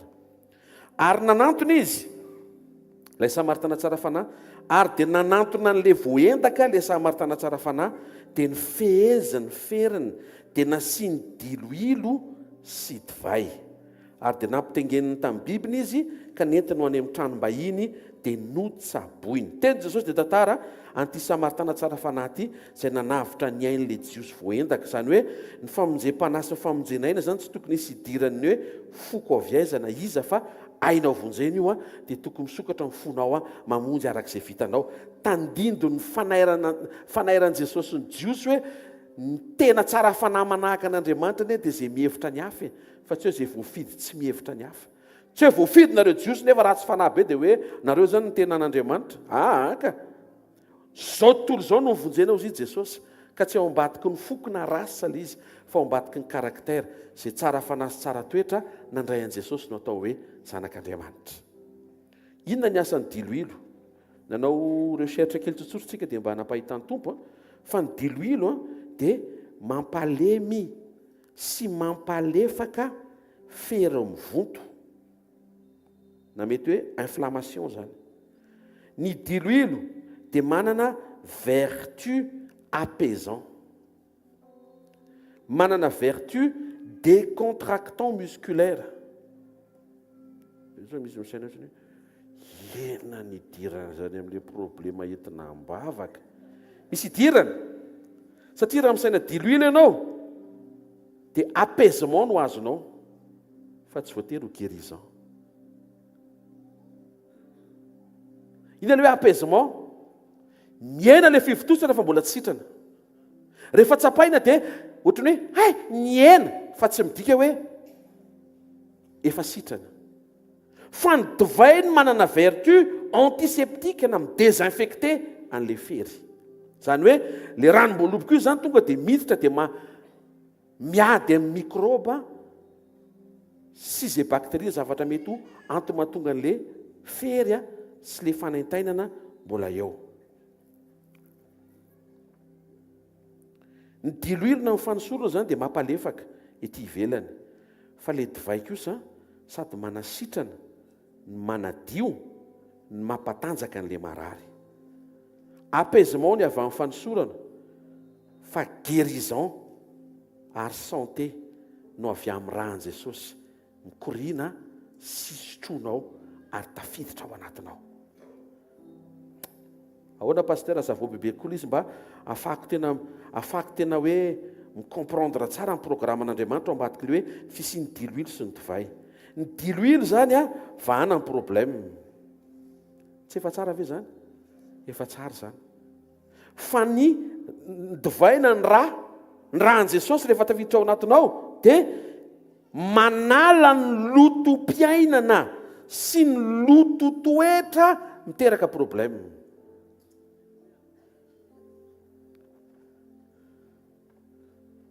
Mazava ve?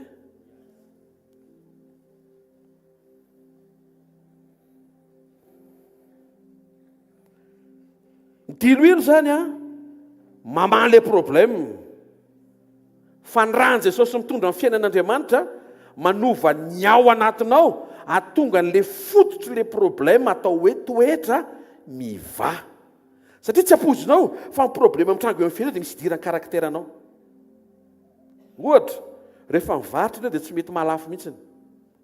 Dia ao amin'ny fanosorana tonga dia baikoina hoe mandeha mivarotra. Dia mety io, tena mety io. Fa ny problème veriny io problème io rapiditra satria enao mihitsy ny kizitina amin'ny client. Dia ny zavatra vahan'Andriamanitra le fiainany ao amin'ny rahan'i Jesosy sotroina eo amin'ny fandraisana miditra ao anatinao manovanao le be kizitina be iny lasa malefaka be tsy noho ny amin'le tombom-barotra tianao azo fa ny toetranao mihitsy miova dia lasa be tsikitsika ianao na tsy hividy ary le olona. Fa tsy hoe mitsikitsika ianao hoe sitranye dia vao tsy mividy le olona dia danako mandeha. Tsy ohatr' izany zanak'Andriamanitra. Zanak'Andriamanitra mitsiky foana na andeha mivarotra na tsy andeha mivarotra. Ary tsy fahadisoan'ny mpividy manontany entana aloha mividy. Raha mpivarotra ianao manatrika dia aza tafotoana raha manontany le olona ka tsy hividy. Inona koa nanontany entana efa tsy hividy. Zany ny atao hoe varotra tsy voatery mividy rehefa manontany. Tsy haiko raha. Tafiditra anaty asa anie zany. Halleloja. Averiko. Ny diloilo na ny fanosorana zany dia miregle ny zavatra ety ivelany, symptôme extérieur. Fa ny rahan'i Jesosy mitondra ny fiainan'Andriamanitra miregle ny cause intérieure. Eto ambavaka pasteur fa tena mijaly zay amin'le ramose ao an-trano dia mivavaka tsika. Dia ohatry milaminy ramose androany. Fa ny toetra amin'ny madama tena zany ny tena hoe commandant de bord. Tsy mahafantatra ny lesinao amin'ny boky ny Efesiana hoe raha vehivavy maneke fa ny lohan'ny tokantrano dia raha lehilahy ary ny lohan'ny raha lehilahy dia Kristy. Dia jereo tsara ny raha misy vehivavy zany miteny hoe kely loha ianao ty mantsy mivadina dia manan-kely an'i Kristy zany ianao satria ny lohan'ny vadinao io Kristy. Dia zao azontsika vahana terena amina mirakla vavaka. Tena mitsotra aminao fa azo terena zany. Azo terena hoe milamy io androany. Dia tonga dia ohatry ny adino dia androany fa vao tonga any an-trano dia mamerina ny karakteranao kizikizy tiana sy baikobaikoina indray le rangahy dia azagaga fa tsy vita mirakly fa mpiverina indray le problème dia tonga avandry ianao pastera ohatra vetivety le mirakly vokatry le vavaka nefa nitoetranao tsy mety hovainao. Zay no antony mahatonga an'Andriamanitra manome an'le fanosorana izy ireglena an'le izy satria mety mbola tsy zakanao encouragenanao ambara-pitrangan'le fiovahanao fa tena objectif an'Andriamanitra tsy ianao hampiasa ositra mandra-pialana eto ambony tany fa ianao mandray an'ny fiainany mba hiovany ao anatinao ahafahan'le fototry le problema ny vany ety ivelany ho tena hongotana satria tsy nambolen'Andriamanitra ao anatinao. Miova ny toetrandro amin'ny maraina mety eo amin'ny anaran'i Jesosy Kristy avy a Nazareta. Averiko indray le symptôme extérieur le mibotsiny rehefa hosoranao menaka dia maninona miena fa tsy midika hoe efa sitrana ianao satria ny antony raha hosoranao menaka iny ka miena raha pitsy eny mibotsina indray fa le divay rehefa iny apetaka ao anatiny sy le zay no tenen'zareo sotrono dia sady me matanjaka le marary no mitravailler midesinfecter le plaies manadio an'le fery le divay. Dia ny apitsiny iny madio le fery. Ny antony fiainan'Andriamanitra miditra ao anatinao manadio ny ao anatinao. Esoriny le lotom-piainana. Inona le lotom-piainana?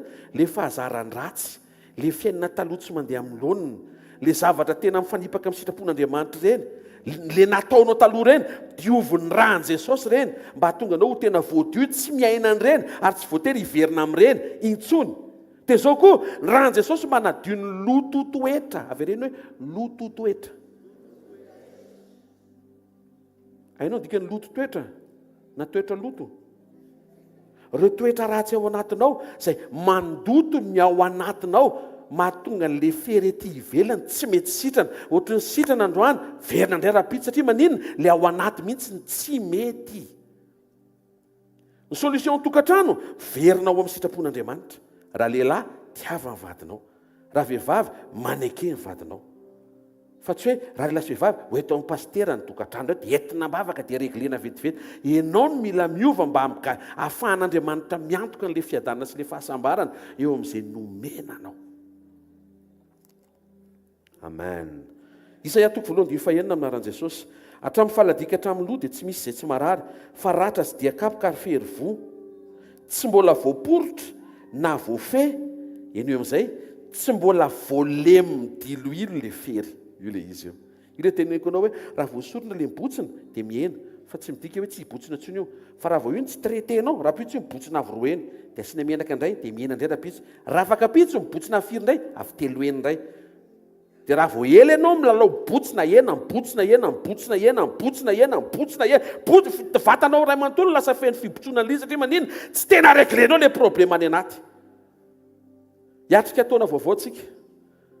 Vao ireo karazana zavatra be dia be any anatinao izay manaratsy ny fifandraisanao amin'Andriamanitra, mahatonga ny tanan'Andriamanitra tsy afaka teny hitsotra hikarakaranao.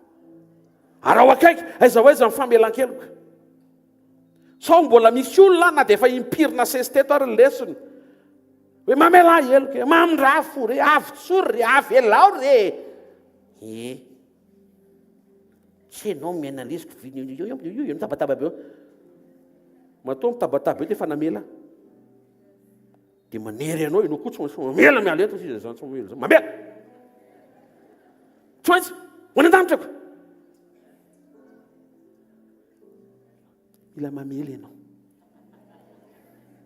Tsy maintsy mamela ianao. Amen. Satria avy any anaty zavatra izay niva fa tsy aty ivelany amboarina fotsiny eny ary dia tonga eto izay mitra-pihavanana fa mieritreritra angambany hatramin'izay ny rahantsika misy zavatra mety disadisa loha avalina izany dia tsy voatery resana fa avy hatrany tonga dia hanomboka taona vaovao tsika dia blablabla diplomate be tonga dia mampiasa wala be fotsiny. Mamela heloka. Mifona. Ato amin'ny tanàna ato misy an'izany hoe tsy diso dia ianao no mifona. Mbola tsy nahita an'izany. Zany no formation ato tonga soatra ianao. Ny ato tsy ianao diso no andrasana hifona. Fa le marina no manetry tena rehefa tsy fantatro ny tokony atao dia izy marina no mifona dia ianao hitanao izay mihitsy ny navoanao. Maka-poin ny olona. Tena marina ilay izany. Andriamanitra mijery ndre. Izy nanaovana lisy dia izy indray no mifona. Gabriel eny tompoko. Taona inona moa ty?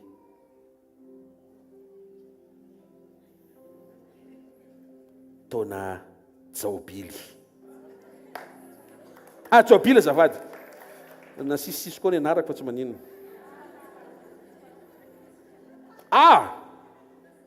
meo azy tsy reo nytoetrany izy ny diso tamin'ireo le anankiray tsy izy dia manizy no fona ko nandray lesona atao amin'ny trampokon'olona atao ry zareo ary mandray lesona izy zany alleloia tsy vitany hoe fiadanana ny voarainao fa renao nany anatiny tsy tena zay ny tokony atao amen Isaia 10:7 aminaran'i Jesosy Isaia 10:27 ary amin'izany andro zany dia ho afaka eo antsorokao ny entany ary ny bao fitondra no afaka mivozonao ary ho tapaka ny bao fitondrana noho ny fiatavezany halleloia resaka fiatavezany izy eto ahoana tsara le zay matoky an' Jehovah dia manina moa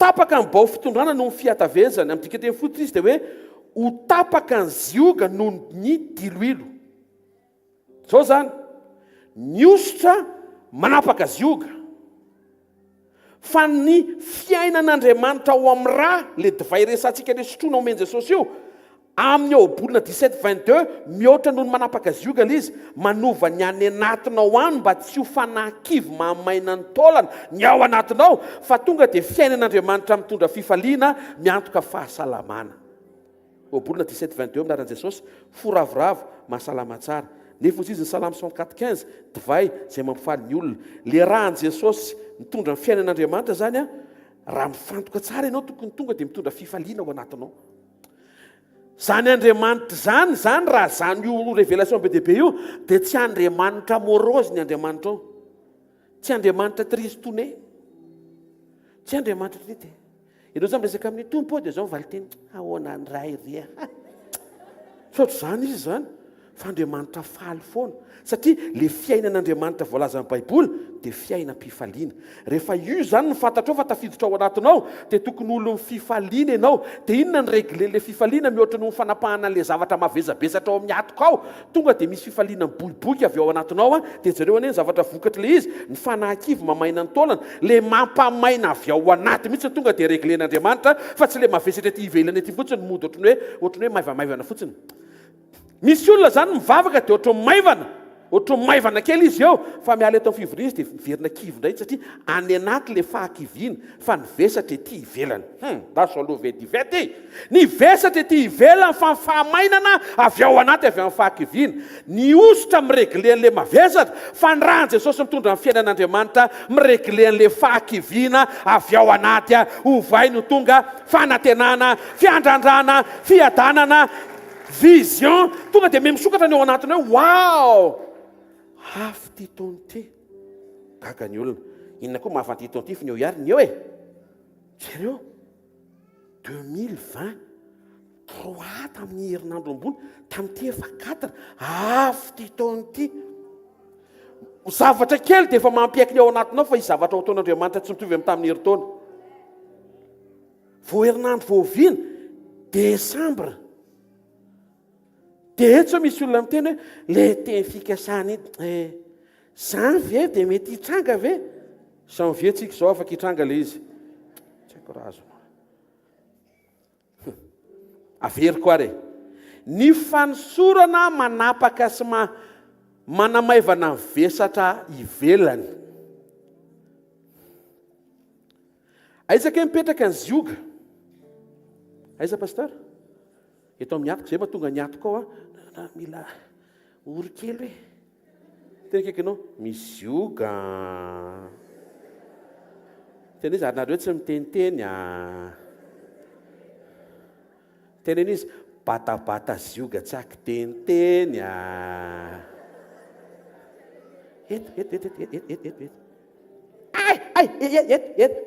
eo ainao mahatonga an'iny rehefa mistress ny olona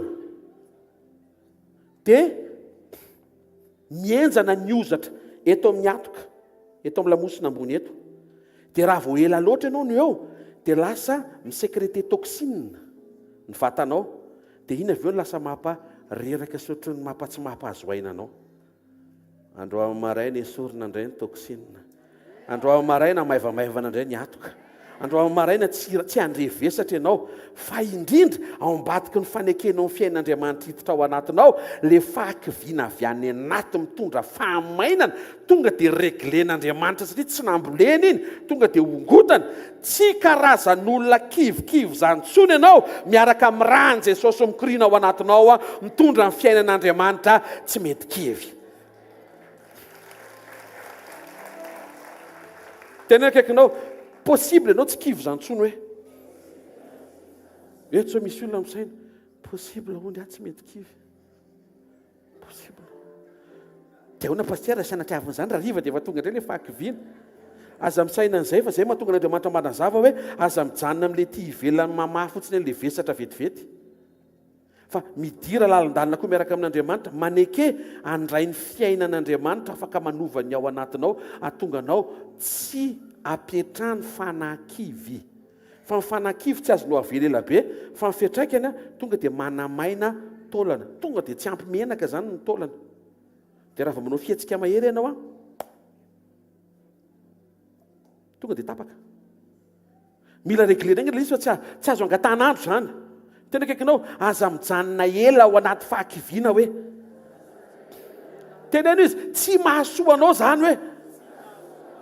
Misy olona izany eto androany tian'Andriamanitra faranany eo amin'ny fiainany ny endriky ny fahakiviana. Anisany anafan'Andriamanitra anatin'izao taona jobily izao, tsy ao anatin'ny fonja ny fahakiviana izany intsony ianao, ary tsisy famainana izany intsony ny fanahinao. Amin'ny anaran'i Jesosy Kristy avy a Nazareta. Tsy mety ianao kivy, tsy mety. Tsy mety amin'ny fiainanao ianao kivy io fa manjary misy zavatra miamaina ao anatinao. Tsy mety. Tena akaikinao tsy mety hoe. Mila mifaly hoe. Misy zavatra azo ifaliana hoe. Ao zao misy misaina, raha zao mahazo vola be ho asiako anao paster ny fifaliako. Efa azoko an-tsaina. Fa tsy izay exercice izay ilay ho ataontsika. Fa ao anatin'ilay ohatran'ny miatrika iny mihitsiny, dana mifatoka amin'Andriamanitra fa misy irika. Ianao izany teneko izany. Misy irika azonao ifaliana amin'Andriamanitra. Inona re? Lasa ianao izany misay. Jiramatsy voaloha. Ny ankizy tsy maintsy alefa rentré amin'ny semaine ambony. Sakafo tsy milama ny trosa. Aiza anatin'izany ary le fifaliana tenen'ilay rangahy io.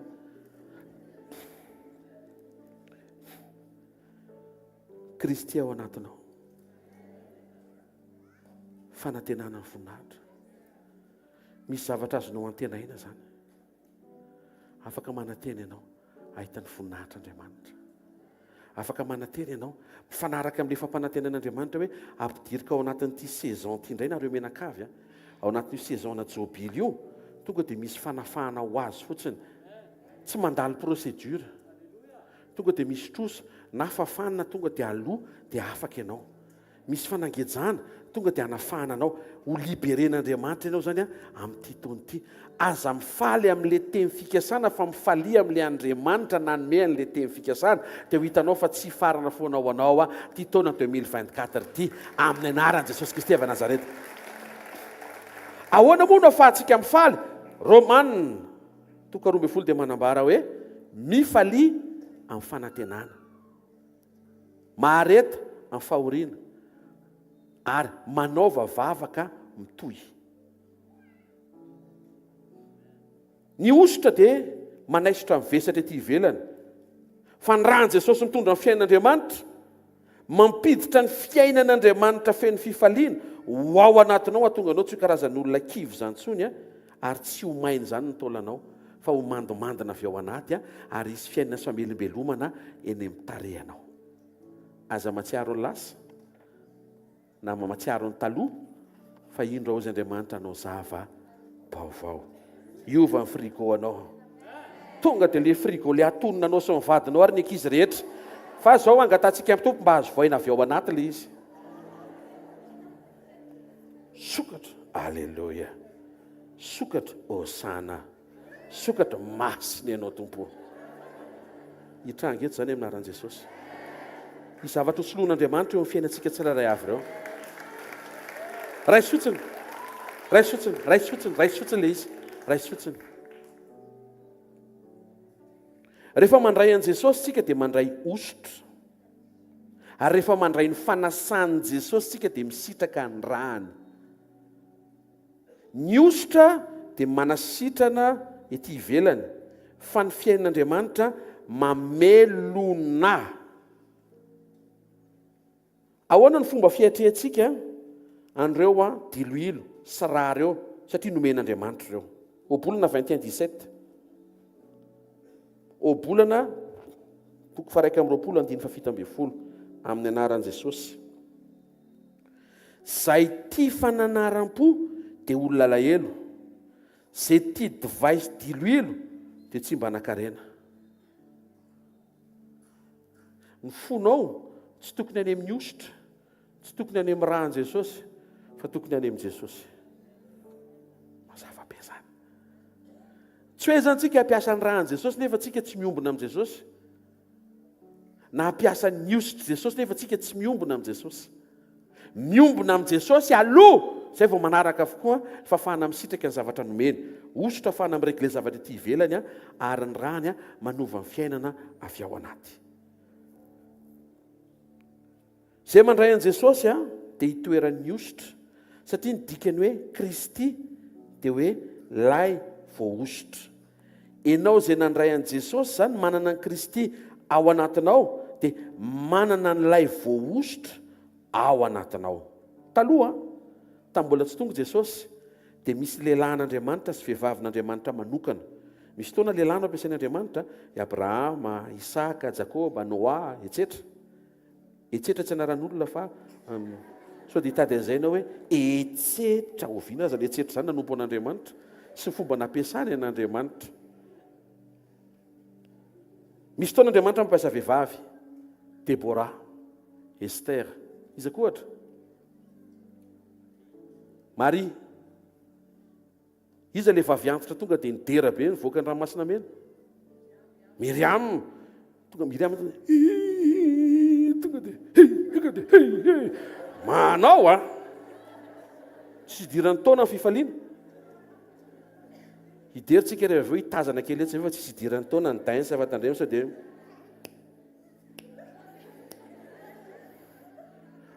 avoaina ny anatinao any. Tsy fomba le izy tsy hoe zay be pasy indrindra ny valiana. Tsy pasy le izy fa fo. Fantatra hoe tena Jesosy ozy izy Davida eo anoloan'ny vahoaka izay nitendrenao mpanjaka. Vao mitsangana ny mpanjaka tonga dia mandoalika daholo ny rehetra. Dia tonga avy any ny mpandihy manao izay hampifaly ny mpanjaka. Fa ozy izy Davida, fa raha vao eo anatren'Andriamanitra tsy mpanjaka ozy izy. Fa za le zatovy kely hitany tany am-piandrasan'ondry le miankina aminy amin'ny zavatra rehetra. Tonga dia voavelona ny fiderana. Davida mpanjaka, Davida mpanjaka dia raikitra ny fiderana tsisy mahampanjaka. Fantatra fa mpanjaka ianao, aleloia. Fa tsisy mahampanjaka anao rehefa velona ny fiderana satria eo anatren'Andriamanitra lita kely sy ketaka kely dao tsika menakavy reto. Tena marina zany. Tsisy mahabebe sy dadabe aza mijerijery anana reo olona reo. Pastera, zafiafy efa telo. Possible zafiafy telo fa ny dainsa mbola tena mandeha tsara satria maninona tsisy fanahy-kivy mamaina taolana ao anaty ka atahorana hoe ho tapatolony eo mpanaovana dia fideranan'Andriamanitra. Le fifaliana manainga mihitsiny. Le fifaliana manainga. Aleluia. Taloha nisy lehilahin'Andriamanitra sy vehivavin'Andriamanitra manokana ary vitsy izy ireny. Ary teo amin'ny vahoaka dia nitsongaina ireo izay nofidian'Andriamanitra. Vitsy ny afaka voaositra, ny ambiny rehetra olon-tsotra. Tena kaikinao, taloha zany hoe. Fa ny tena programan'Andriamanitra dia nomena ara-pahaminina tamin'ny alalan'ny Joela. Joela 3:7 naran'i Jesosy. Ary rehefa afaka izany dia andatsaka ny fanahiko amin'ny nofo rehetra. ny programan Jesosy amonjy ny olona rehetra. Misy rehetra zay ao am-pon'Andriamanitra. Zany hoe tsy lehilahy anankiray miavaka iny zany fa ny olona rehetra tian'Andriamanitra anana ny fanahiny sy toerany fanahiny ary voaositra. Andry afo anankiray no nitarika ny zanak'Israely avy tany Egypta. Io andry afo io dia no Mosesy. Fa tamin'ny Pentekosta tonga dia lelafo anankiray partety. Isan-doha. Ny ao am-pon'Andriamanitra tsy olona anankiray ny voaositra eo amin'ny fivoriana. Fahatsapany rehetra izay nandray an'i Jesosy fa ilay voaositra ny ao amin'ny rehetra. Zavatra mila avozina aingana be. So dia ampiresahan'le te hisongadina ianao. Zany lehilahy voaositra eto. Dia izao ny valiny. Raha voaositra ianao dia voaositra daholo koa ny ambiny rehetra. Zarery manana an Jesosy. Dia ampandraisan'i Jesosy ary ny olona rehetra fa manjary tsy feno ny mission anao. Nefa vao mandray an Jesosy ny olona rehetra, voaositra daholo indray ny olona rehetra. Misy zavatra tian'Andriamanitra ho tenenina izany. Rehefa tonga Jesosy tsy misy olona anankiray miavaka izany. Ao anatin'ny inona tena be fahasoavana. Tsy misokatra fotsiny masom-panahinao, fa ilay fahasoavana mety nampiavaka ny hitanao, ao anatinao koa afaka mpiavaka anao amin'ilay zavatra anankiray napetrak'Andriamanitra spécial. Satria ny corps du Christ dia composé par les membres du Christ. Ianao tsy corps du Christ, fa ianao membre du corps du Christ. Ny akikely tsy vatana. Tsy haiko aloha, tsy haiko ny anareo. Ny akikely tsy vatana, fa ny akikely isan'ny vatana. Ary ny akikely ilaina sa tsy ilaina? Atao inona?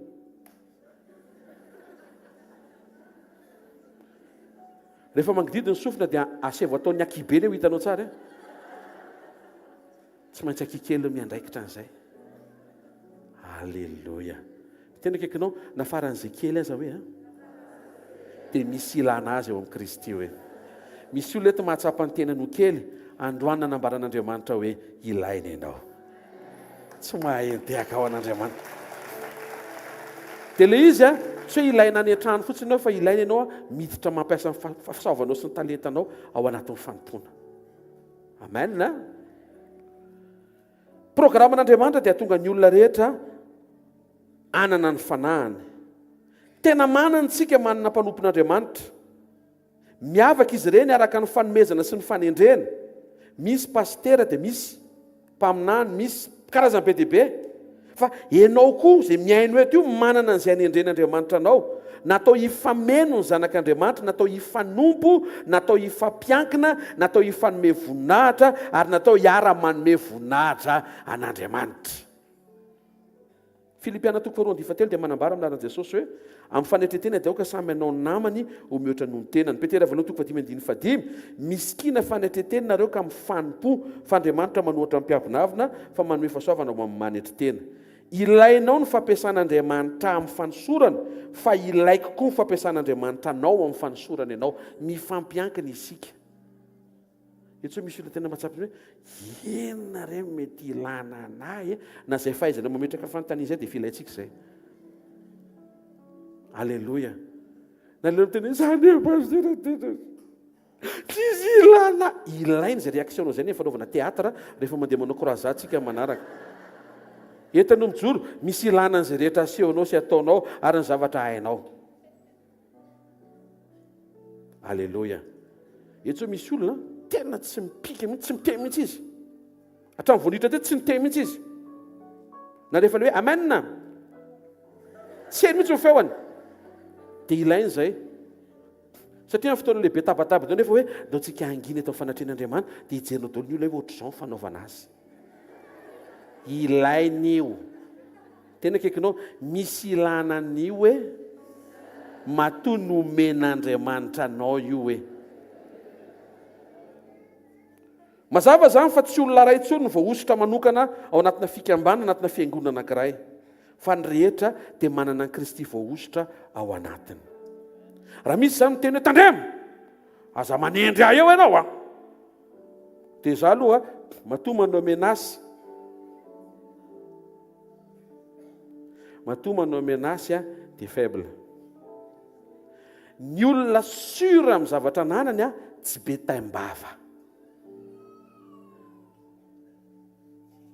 Fantatrona tonga ny Goliata resy.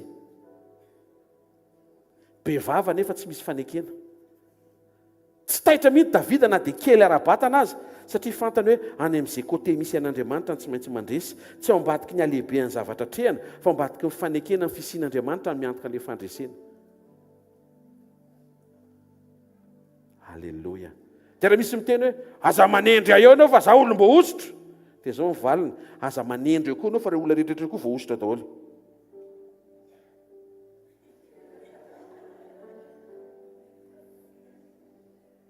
Tandrefa Andriamanitra miteny aza manendry ny olom-bo ositra, marina be zany. Bravo, marina zany. Fa ireo olona manatrika anao ireo koa tandre mitendrenao fa olom-bo ositra Jesosy daholo koa ireo. Ka tsisy hidiran'ny fampitahotra zany eto. Fa raha sari-piaro ianao, eny amin'izay, raha sari-piaro ianao amin'ny fomba hiconsiderena anao, dia mampitodika Andriamanitra eo mba aokako ianao ho sari-piaro amin'ny considération anao ny olona manatrika anao. Za mihitsy pasteraka. Zavatra miova fa tsy ohatran'le tsy hoe tsisy an'izany eo, tsisy mifampidomina zany eo fa samy manana ny Kristy. Tsisy mifampatahotra zany eo. Manana an' Jesosy koa ianao. Tena akaikinao, ianao koa ne manana an' Jesosy. Mety tsy mandray micro ianao hoe, fa misy zavatra ataonao ampanaovin'Andriamanitra anao hoe, tsy vita ny io rangaha misy micro io hoe. Za zao mahandro sakafo tena tsy haiko. Fa le mihinana an'ilay izy, atao velara eo dia hitanao. Samy manana ny talenta samy hafa. Tsy midika hoe ny mpahandro tsy mihinana, izay kosa aloha. Sao dia malahelo ny sampana kantinina izay ho lasa lavitra, ho ela velona, ho tahian'Andriamanitra ane izy ireo. Ndao tsy kisaina ny hoe croisade tsisy kantinina.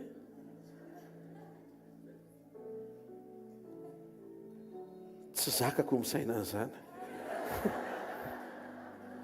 Tena akaikinao, ilaina daholo ny rehetra hoe. Dia teneny izy, ianao anatin'izany hoe. Ianao tsy tian'Andriamanitra hiankina amin'ny ositra, fa ianao tian'Andriamanitra hiankina amin'ny fanatrehany. Aza mitoky amin'ny ositra maneho fahagagana, matokian'Andriamanitra nanome an'ilay ositra.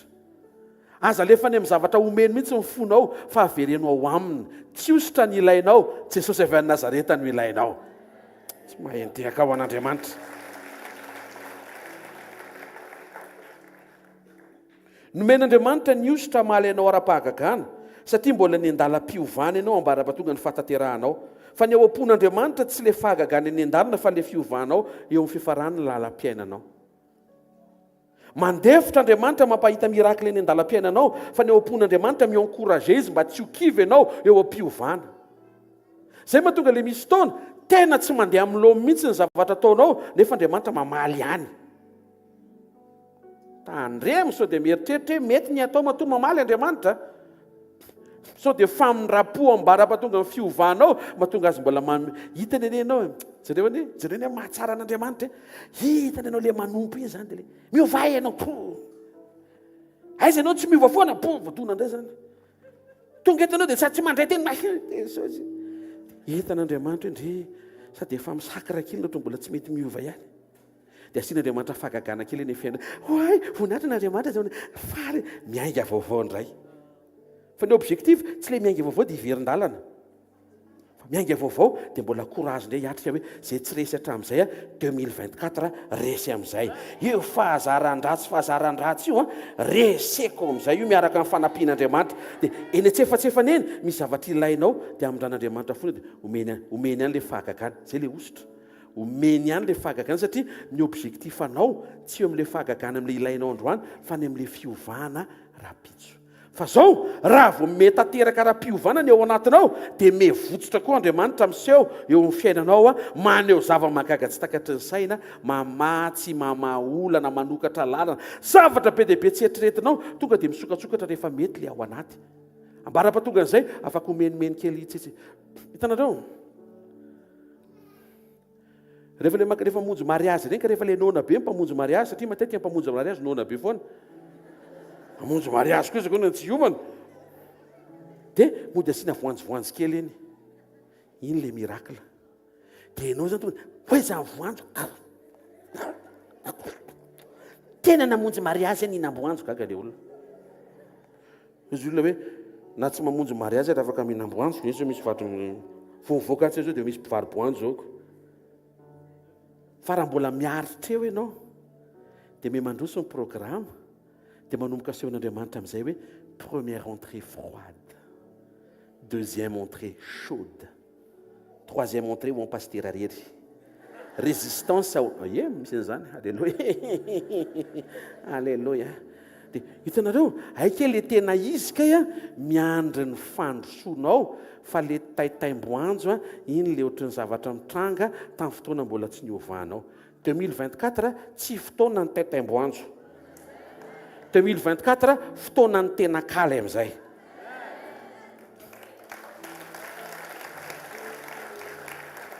aza choquenao miteny miteny taitay miteny taitaimboanjo zavatra ohatry hoe tsy zavatra tsy haiko azo revela izy ohatry ny agny misy aminao nefa izy efa tena efa fagaka tena hoe tena notro zao mo zavatra nitranga tena miracle izy Andriamanitra taitaimboanjo mifantohy tsara fotsiny amantoetra mandroso fa ao aloha kely ao am'ty taona ity miandry anao ny tsara indrindra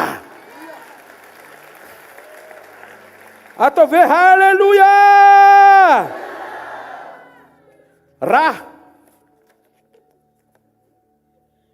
avereny hoe raha oza misy misaina ary atsy a misy hoe fa dia avy ndray misy hoe raha rahan Jesosy tiako tenenina mety tsy ho vita androany daholo momba ny rahan Jesosy fa zay ho vitantsika eto tamin'ny alalan'ny rahan Jesosy no nividianany atsika mila fantatrao zay ianao io zany ny vao nividiana oza misy miteny sanatria pastera tsisy olona afaka hividy azany efa tany amin'ny devoly ianao ry se no nividiany tompo efa tany amin'ny devoly tonga avy any Jesosy ohatriny navidindreo afao reo toziziny devoly aina solon'ny aina ary tsy Andriamanitra fa tsy maintsy olombelona manjary tsy marina ianao raha Andriamanitra no maty ho an'ny zareo satria tsy Andriamanitra no nanota fa olombelona dikan'izay tsy maintsy olona no maty ho an'ny olona toy Jesosy rasy kely vetivety ary rasy Jesosy verina andidy Jesosy zazakely fa ny devoly fanina ao anatin'ilay izy dia ny rahan Jesosy izy tonga nofo iny voalatsaka dia iny no ny fidianana ianao sady olom-bo fidy ianao no olom-bo vidy ianao zay no mahatonga ny Jesosy tomponao il est ton propriétaire propriété privé any tompo ianao ka zay midika izy eo amin'ny fiainanao nefa fanana ny fiainanao mahita raraha amin'ity taona ity tsy azo hitikidirana ny fiainanao satria fananan'Andriamanitra io ary ianao koa zay midikiditra ny fiainan'olona an'Andriamanitra ireny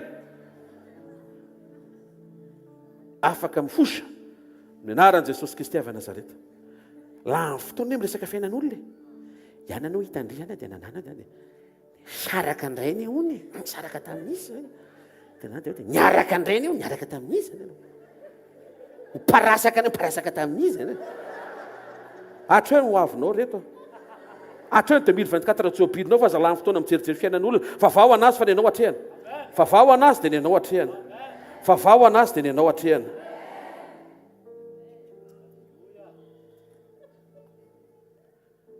aza lanina amin'ny zava-poana ntsony ny fotoana ianina ny eo dia manany iny fotoana iny ndana makeo amin'Andriamanitra dia teneno Andriamanitra tsereo nyity fiainako zay zay zao teny ilaina le teo ihany fa alefasany aminao hoe teo natrehany Jesosy tsy nihafa hoe Jesosy etika teo natrehanao ianina fa tena izy tena toy Andriamanitra hoe ny anao entina aloha ho tany saiko ety ny anao tompo tsy mitanisa zany miandry anao izy raha mitemo ianao hoe nandainga kely a dia nanota kely a dia mihaino tompo dia zay Andriamanitra zay miandry anao any aparany ambony tsy aleo ve vitainao daholo tompo nalaiky le saosisy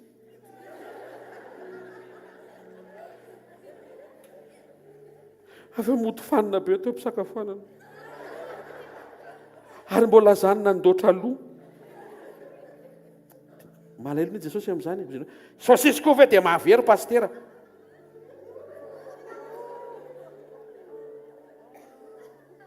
tsy noho ny amin'ile saosisy fa le toepanahy zatra maka tsy mihera rehefa maka zavatra dia mihera ianao papa alaiko ty vola be karamanao ty androany je peux dia avy aloha izy amaly tandremo sao dia izy le sondrina be manao zavatra iny eny re alay vo inona izy teo efa nihera raha vo tsy herana teo izy Jesosy zay mananika ny vavahady sy ny fefo izy izy waio inona mpangalatra sy jiolaho izy izy karaha sendra ohatra hoe midy ny vavahady ka tsy hitany lakile dia mifona amin'ny tompo rehefa le mianaka mamindrafo Andriamanitra fa tsy maintsy miditra toatra fona Jesosy satria vao ifoanao misaoty avao dia misy anjely miteny hoe mpangalatra sy jiolahy zay mananika ny fefo ka tsy mandalo amin'ny vavahady tendreny hoe misy dilema ohatr'izay eo amin'ny tanàna zany mianika moa mpangalatra hijanonao ivela moa tsy tafiditra mianika moa mpangalatra anafitotopo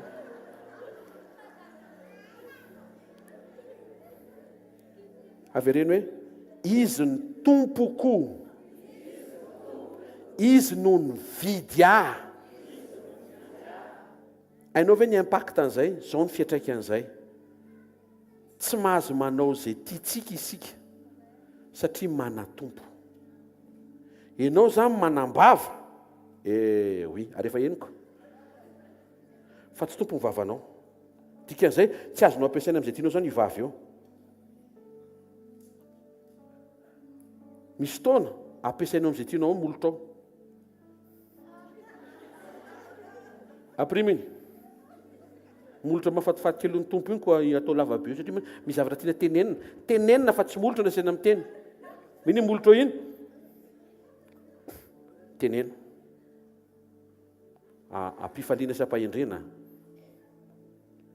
manana maso ianao fa tsy tompo ny masonao tsy azonao ampiasaina amin'izay tianao zany ny masonao moa ianao koa tsy afaka hoe sady mijery aty nila mijery ary fa tsy maintsy anankiroa miara-mibanjina tena kaikinao manana ianao fa tsy tompony hoe efesana tompo aloha dia fafito amin'ny aran Jesosy izy no nantsika fanavotana amin'ny rahany ny famelana ny fahadisoantsika araka ny arian'ny fahasoavany Korintiana voalohany 6:19 ahoana ary moa tsy fantatrareo fa ny tenanareo dia tempolo ny fanamasina izay ao anatinareo sady efa azonareo tamin'Andriamanitra ka tsy tompo ny tenanareo ianareo Matthieu 26:28 rehefa latsaka ny rà dia misy famelan-keloka ho aso ho anao ity ny rako ny fanekena vaovao izay latsaka ho maro ho famelan-keloka ny rahan'i Jesosy famelan-keloka dia isitrahantsika ny testamenta vaovao satria vao vela heloka isika inona ny impacte an'izay raha vao efoa zany ianao manaiky ny famelan-keloka avy amin'i Jesosy dia natao hamela ny hafa ianao tsy mety zany hoe vao vela efa ianao tsy mamela natao ho zaraina ny famelan-keloka omenanao a maimaim-pona vao vela ianao dia natao hamela ianao tsy manana droany tsy hamela ianao satria esorin'Andriamanitra ny famelan-keloka maimaim-pona nomeny a raha vao tsy ampiasainao hamelana ny hafa Kolosiana 3:13 mifandefera reto a mifamelan-keloka kony a ary raha misy manana lahelo amin'ny sasany tsy sarotra le izy tahaka ny namelan'ny tompony elokareo dia aoka mba hifamelanareo eloka ihany koa dia ataovy aingan'izany tsy rariva fa rehefa avy eo izy zary zany version zany version renforcée mba ho azonao hoe tena oampon'Andriamanitra ny anome anao mba hahafahanao mizara noho ny amin'ny raha. Ny rahan'i Jesosy dia mamenao fandresena Apocalypse 12:11 ary izy ireo naharesy azy noho ny amin'ny raha ny zanak'ondry sy ny teny filazana azy ary tsy nankamamin'ny ainy intsony izy na dia ho faty aza. Mandresy ianao amin'ny anaran'i Jesosy. Maro amin'ny olona raha vao misaina fandresena dia hoe tena mandresy amin'izay eo amin'ny fiainana. Resy ty fanitrany ity, resy ny tsifisiana, resy ny paosiko. Hoe resy zany ny fahafahanao paosy. Totrony zavatra materiel foana. Fa androany mba hitsotrano aminao hoe resy le fakapanahy, resy ny toetra ratsy, resy ny fahazaran-dratsy, resy le olona taloha mitady mbola hifikitra eo amin'ny fiainanao iny. Le olona taloha iny ianao no teneniko dia le olona anankiray zay koa resy koa zay miala amin'izay koa zay olona taloha zay. Tena mila mitsika zany misy décision mila raisina tsara. Misy numéro téléphone zay mila fafana. Aza velo tononoko eto izy 030 aza velo tononoko fafaingana. Fafa fotsiny. Fa tsy izy ne pasteur tsy miantso fa mba ao fotsiny au cas où au cas où inona fa fafao io. Tenkekinao tsisy au cas où zany hoe. Tsisy hoe au cas où fa tonga dia fafana fotsiny hoe. Dia ahoana ny tenin'ny Paoly hoe mihavana amin'ny olona rehetra. Aza ampiasaina amin'izay tianao raha le tena. Fafao le contact tsy tokony hisy contact tsony aminao. So dia misy série 1, dia misy série 2, dia misy série 3 anatin'ny postanao iny. Tokony anankiray ihany ny série anao dia izay napetraka Andriamanitra eo amin'ny fiainanao. Alléluia. Moa tsy manana moa amin'ity taona ity omeny ianao fa za matahotra. Omeny anankiray ianao fa za matahotra. Samba nisy faminanio tsy omeny be dia be, omeny anankiray ianao ho an'izay mbola tsy manana. Avereny hoe mandresy fakapanahy, mandresy toetra ratsy mandresy fahazaran-dratsy noho ny amin'ny rahan'i Jesosy. Ny rahan'i Jesosy koa dia hanampy ianao tsy haloto fieritreretana. Tonga dia vao miantso ny rahan'i Jesosy ianao, tonga dia tsy maloto ny fieritreretanao. Mora mahita lafitsaran-javatra, mora mahita qualité amin'ny fiainan'ny olona. Eny tsara. Raha vao misakaiza amin'ny rahan'i Jesosy ianao, dia voadio fieritreretanao, vao misy zavatra mitranga, ianao le hoe tsy maninona izany, misy zavatra tsara ao ambadika izany. Lozana eo fa tonga dia cyclone be mihitsy ny tany MCD. Dia me mahita ianao fa tratran'ny orana le faritra maina rehetra. Alléluia. Valim-bavaka ihany zany le izy. Ary zany mihitsy nitrangany amin'izao. Lasa misy orana zany, lasa voton-drano ny tany le maina hatramin'izay. Tena kikinao misy zavatra pozitiva foana hoe rehefa le mitady resak'olona iny zany efa teo afaka amin'le fosa fa mbola tafaresaka kely ihany. Fo voadio ny rahan'i Jesosy fieritreretanao, to dia mahatsiaro ny qualité an'ilay olona ianao. Ihany any ao tena nandainga eny izy dia tonga dia ianao teny eny mety tafalatsaka tamin'ny lainga fa izy kosa dia mahafinaritra. Izy tena olona tsara fanahy, izy tena olona tsara toetra. Mety izay ny defo amin'ny faretiko ny qualitéany. Fieritreretana madio avy amin'ny raha an Jesosy. Alléluia. Farany ny raha an Jesosy dia natonga ny fahafahanao mampiaina ny fanjakan'Andriamanitra ao anatinao. Dia rehefa manjaka ao anatinao Andriamanitra, omenao alalina Andriamanitra anjaka ao anatinao, dia tsy afaka manjaka eo amin'ny fiainana intsony ny devoly. Tsy namany devoly intsony ianao, tsy sakaizany devoly intsony ianao. Hoy ny Baiboly, manekehana manoera ny devoly dia handositra anareo izy. Misy fiantraikany fisiany Diloilo efa hitantsika teo, ny ositra voalaza teo. Ny ositra dia ho an'ny olona rehetra. Ilaina ny fanosorana encouragena anao eny an-dala mpiovany. Tena kaikinao ilaina ianao vao ositra hoe mba ho courage eny an-dalana hoe ambara-piovanao. Fa tsy mety le izy hoe raha tsy miova ianao. Satria ny anton'le izy hoe ampaherezana anao iova hoe. Mazava? Ny raha efa voalaza teo misy zavatra be dia be sokafan'ny rahan'i Jesosy. Atonga anao tsy hanao izay tianao satria misy tompony vidy anao. Atonga anao afaka hamela ny hafa satria famelan-keloka ao anao ny rahan'i Jesosy latsaka. Atonga anao aharesy, mandresy fakapanahy, mandresy toetra ratsy, mandresy fahazaran-dratsy, mandresy le olona taloha izay tsy tokony hibahany intsony amin'ny fiainanao. Atonga ny fieritreretanao adio, atonga anao anome malalaka an'Andriamanitra anjaka ao anatinao tsy ho namany devoly tsy ho sakaizany devoly zany tsony mandrakizay no tsika hitsangana ame voninahitra ny tompo sotranao zay Jesosy nomenao androany ny fahamarinany teny ary rehefa mamelatra latabatra eo alohanay tokoa ianao dia manositra diloilo ny lohanay atonga ny zioga ho tapaka atonga ny fery alefaka atonga ny zavatra ivelany ho voava fa indrindra ny kapoaka feno dia feno rehefa nambarinao Jesosy fa ny ranao no nomenao tamin'ny endriky ny ranom-boaloboka ho tafiditra any anaty ho tonga fanasitranana tonga dia maman'le olana any anaty ka izay tsy nambolenao dia hongotana ary le fanakivo mamaina taolana tonga dia hovainao ho tonga fifaliana miboiboka sy mitobaka ao anatinay misaotra betsaka fa nampianarinao sy nampatsihivinao zay fa enao voaositra natao anatinay natao hifanady zay natao hifamome voninahitra ho voninahitra ny anaranao noho ny amin'ny rahanao Jesosy dia misy zavatra be dehibe miova eo amin'ny fiainanay lasa olom-baovao zay lasa tsy mandeha araka izay tianay satria enao no nividy anay lasa maharesy zavatra be dehibe maharesy nofo mandresy fakapanahy mandresy toetra ratsy mandresy fiainan-dratsy noho ny amin'ny rahanao saotra ray amin'ny anaran'i Jesosy misy fahafenona tanterahanao eto sady reglena ny ivelany no vahanany ao anaty amin'ny anaran'i Jesosy Kristy avy Nazareta amen amin'ny anaran'i Jesosy amen mahita fa efa andalam-pikarakarana amin'ny fiainanao Andriamanitra ninona mety ho antony ny ilanao an'Andriamanitra tamin'ity anio ity Andriamanitra ny famindrapona hiasa eo amin'ny fiainanao Andriamanitra ny hamazy manahirana anao fa mihoatra noho izay isotro ny rahan'i Jesosy inana ny nofony zasenao ho ao anatsika ny fiainana le karaktera na tonga le problema mihitsy ny vahan'Andriamanitra mba tonga le problema tsy hiverina intsony fa le problema to dia vahanano le problema ataovy amainina moa le problema to dia vahanandro amaraina anaran'i Jesosy le aretina tonga dia sitranina anaran'i Jesosy fa zao le antony mahatonga le aretina miverimberina le antony mahatonga le problema miverimberina vahana koa androany amin'ny alalan'ny rahan'i Jesosy mitondra ny fiain'Andriamanitra miditra ao anatinao manovany ao anatinao raha marary vavony ianao sitrana aminaran'i Jesosy fa raha fanahina mahatonga anao miady saina ho afaka amin'ny fanahina ianao dia mahatoky an'Andriamanitra tsara eo amin'izay misy sy eo amin'izay tsy misy vahany zany olana zany aminaran'i Jesosy Kristy avy Nazareta sitrana amin'ny migraine andro amaraina aminaran'i Jesosy fa zao koa ianao misaintsain-dratsy lava io koa zay toetra mahatonga an'izay mantsiny ny olona ratsy fanahy misaintsain-dratsy fa ny olona tsara fanahy misaintsain tsara misaintsain tsara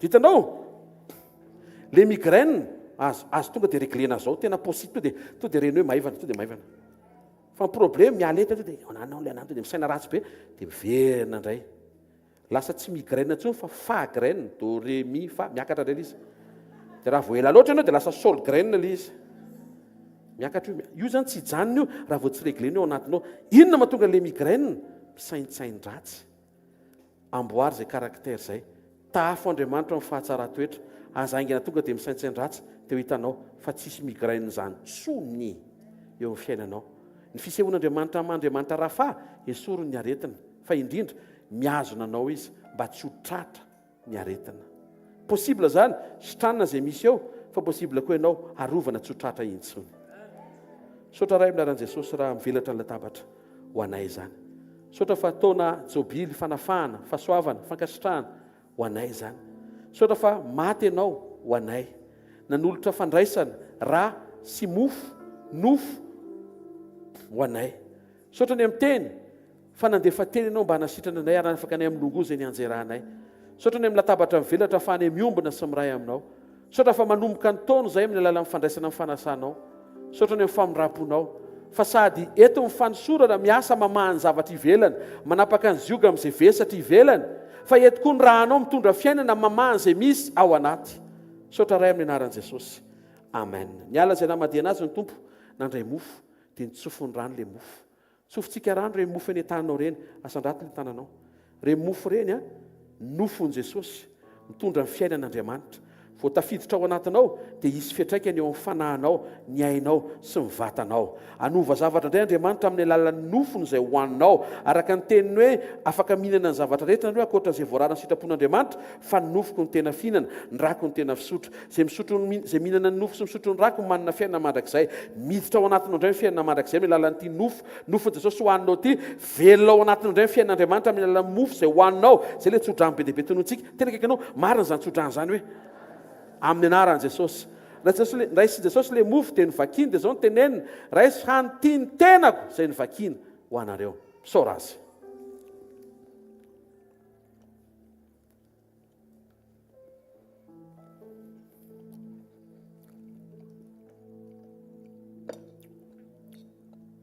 Niraisy Jesosy ny ranom-boloboka tanaty kapoaka, zao nambarany. Tiany kapoaka amin'ny fisaorana raha fanekena vaovao, izay latsaka ho famalana ny elokareo. Ny anaran'i Jesosy nanononako fa voavela eloka ny tsiraray avy izay manatrika eto androany sy izay manaraka izao fotoana izao. Amin'ny anaran'i Jesosy miainga vaovao, mandehana vaovao, fa voasarona ny fahotanao ary voafafa ny elokao. Amin'ny anaran'i Jesosy. Misaora azy.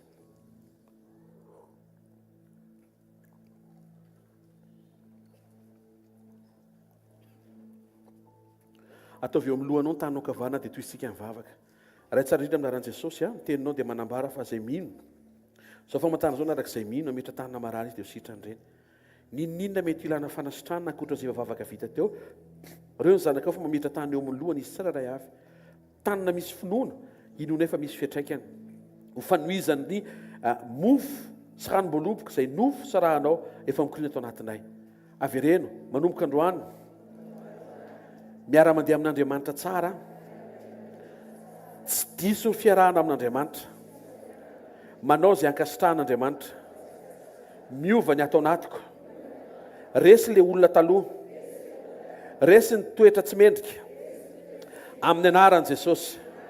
Fiainan'Andriamanitra ny atao anatiko, tsy ho faty afa ho velona, anambara ny asan'i Jehovah. Mino an'i Jesosy aho, voavonjy zasy ny ankonako. Ty taona ty, miverina daholo ny ankonana, ary miverina ao amin'i Jesosy daholo ny ankonana.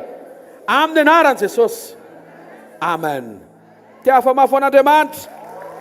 Tiafamafo an'Andriamanitra.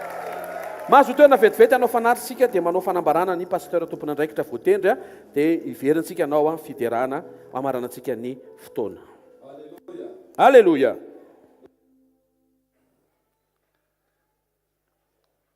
Tsara Andriamanitra iza na voaray teny tena tsara androany. Ilay tompo tsara nanome teny antsika andao mba nitehaka mafy ho an'ny tompo. Alleluia. Filazana fohy ny amin'ny asan'Andriamanitra sy ny amin'ny fandarana eto amin'ny asa fanompoana hvkl-mission. Amin'ny herinandro moa zany mazava ho azy dia mitohy foana ny sekoly isa-maraina etsy amin'ny super rue Analakely deuxième étage. Latsinainy manokana sekoly mpamahana olana ny talata, sekoly mpanasitranana ary ny alarobia, sekoly ny tokantrano sy fitahian'Andriamanitra. Zoma moa ny fotoanantsika tahaka ny omaly amin'ny efatrora eto dia ny sabotsy heriny etotsika amin'ny fitora tsy diso. Alleluia. Araka rehefa nambara ihany koa dia manomboka amin'ny 15 volana janoary zao ny fifadikanina. 12 andro io dia mila miomana tsika. Zao tsika dia efa miomana.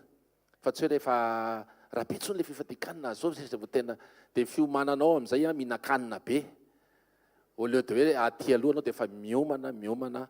Fiomanana ara-panaly izy fa tsy fiomanana amin'ny kibo. Alleluia.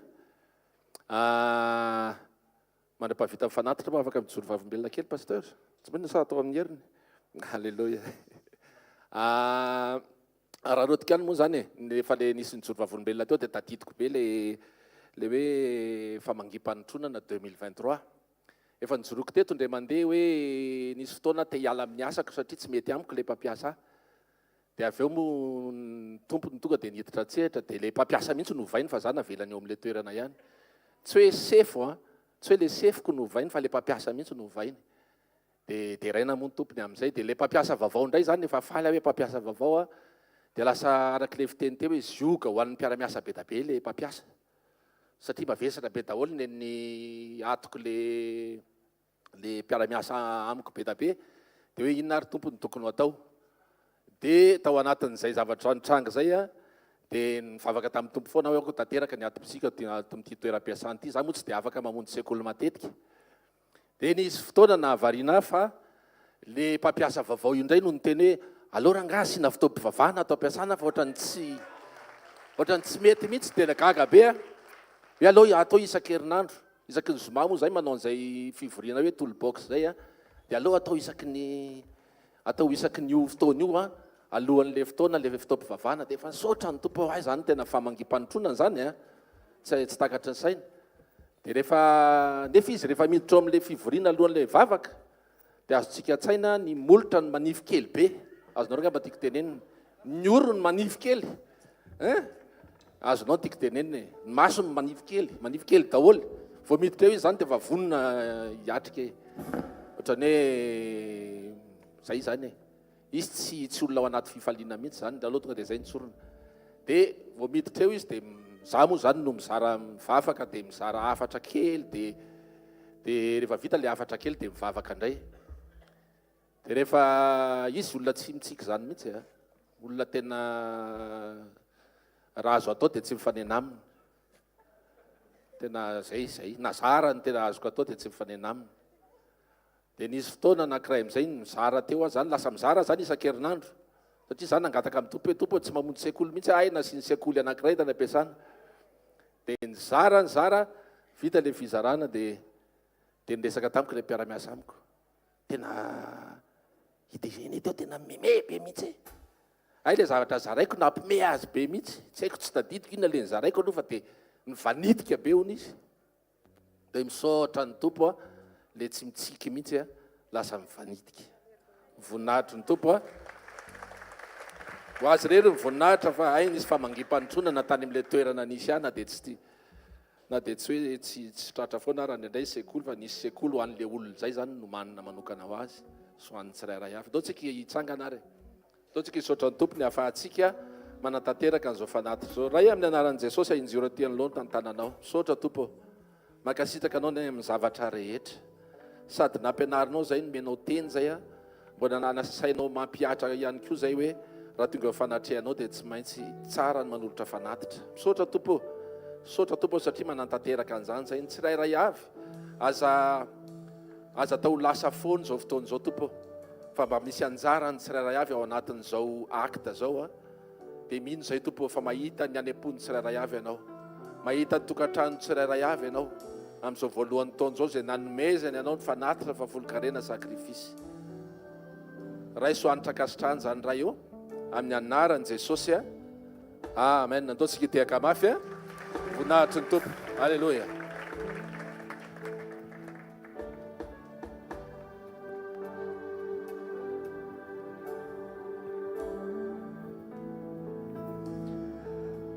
Alleluia manjakany to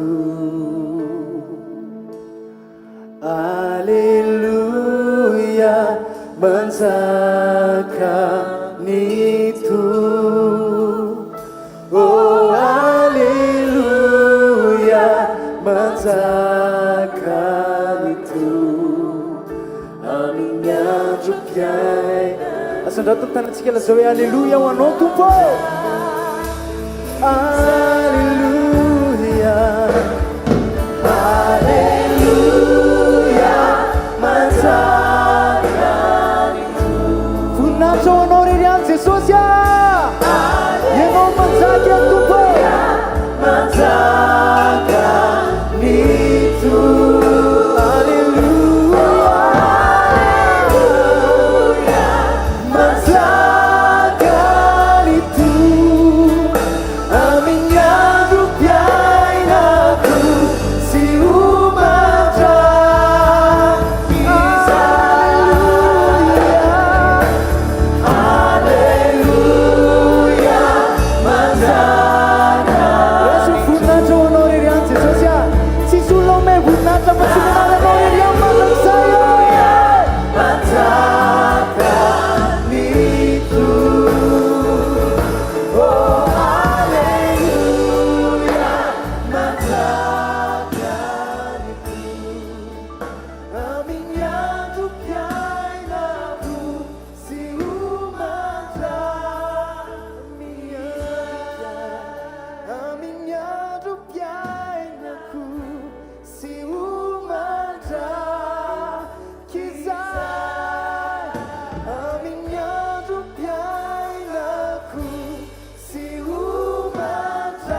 orakoraka mafo an jesosy misy olona vonanteran jesosy ve asandratany tanantsika dao tsika araka ifaly a teneny hoe tsara eo amin'ny fiainanao jesosy hoe teneny hoe akaikinao hoe tsara foana izy e amen manasany raha ialdoa mba hiaraka hideran jesosy ety ndao ary tsika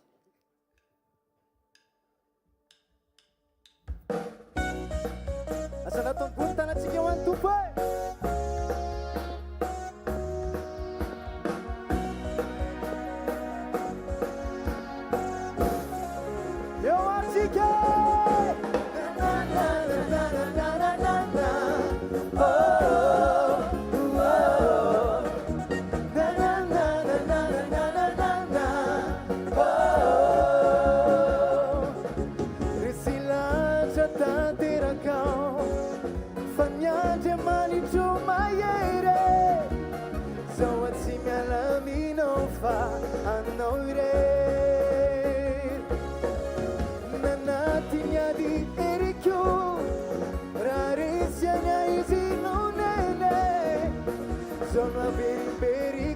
Sei comandante Fondapu Kami jambu di fiancan Paswa banyak sarani siulan Oh oh oh Fiti simisi para ninya lebe Nandara nitsi siojiza Fau fau fau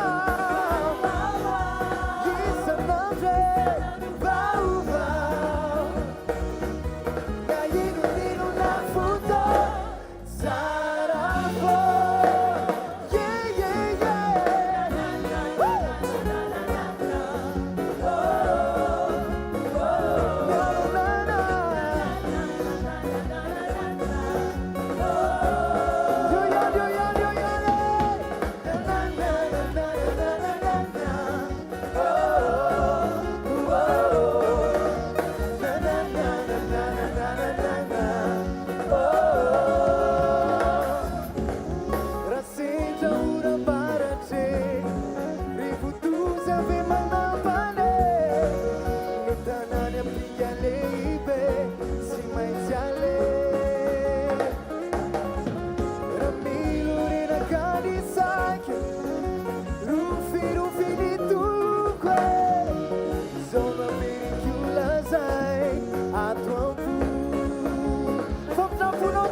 iteran jesosy a izy le ihany amin'ny afo indrindra alleluia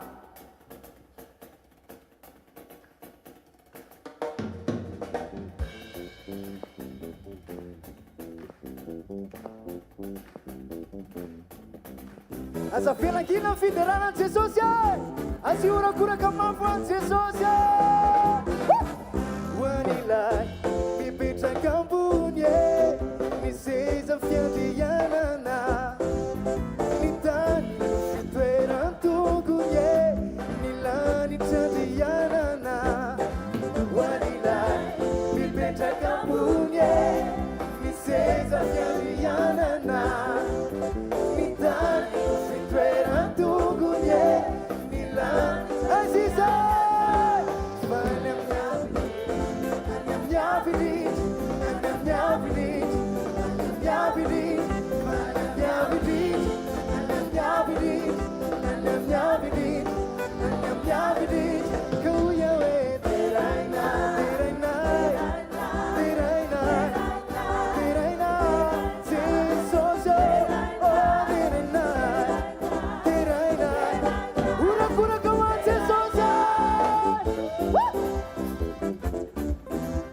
ayo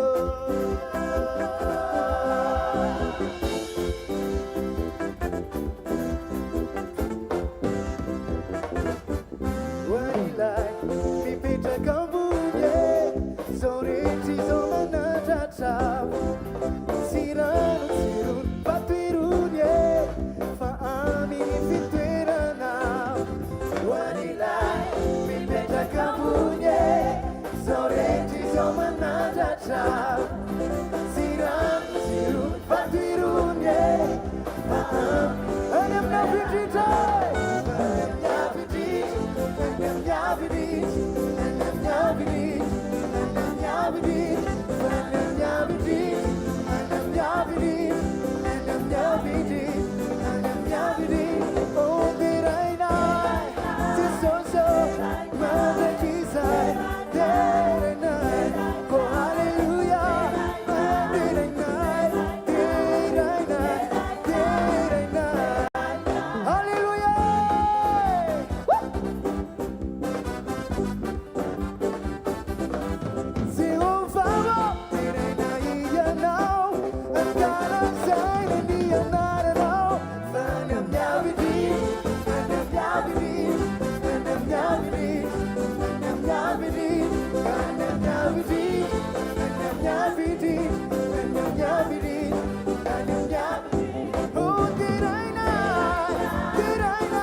Tanao ataontsika isotra ny tompony amin'ny fotoanantsika androany ankasitrao amin'ny fonao manontolo Andriamanitra manome anao à disposition ny Diloilo ahatonga anao afaka hisitraka ny heriny fa indrindra eny andalam-piovana dia ampitoerinao anatinao ny fiaina mba ho tanteraka ny fanahafanao azy isaoran'Andriamanitra fa mamelatra latabatra eo alohantsika eo maso ny fahavalony tompo manositra Diloilo ny lohantsika izy ary ny kapoaka feno dia feno men'Andriamanitra ny teniny men'Andriamanitra ny fanahiny men'Andriamanitra ny heriny asehony voninahiny misaotra raha eo ankasitrahanay ny fotoana maraina teto amin'ny fanatrehanao izay ny bitaka ny ravo ny faly nandray teny ny tsina natsangana nampafantarana nomena révélation tena hoe amfony any hitanenanay hoe misaotra betsaka mankasitraka satria amakivaky ny herinandro amakivaky ny taona mihitsy izay miaraka aminao ao aminao sy miombona aminao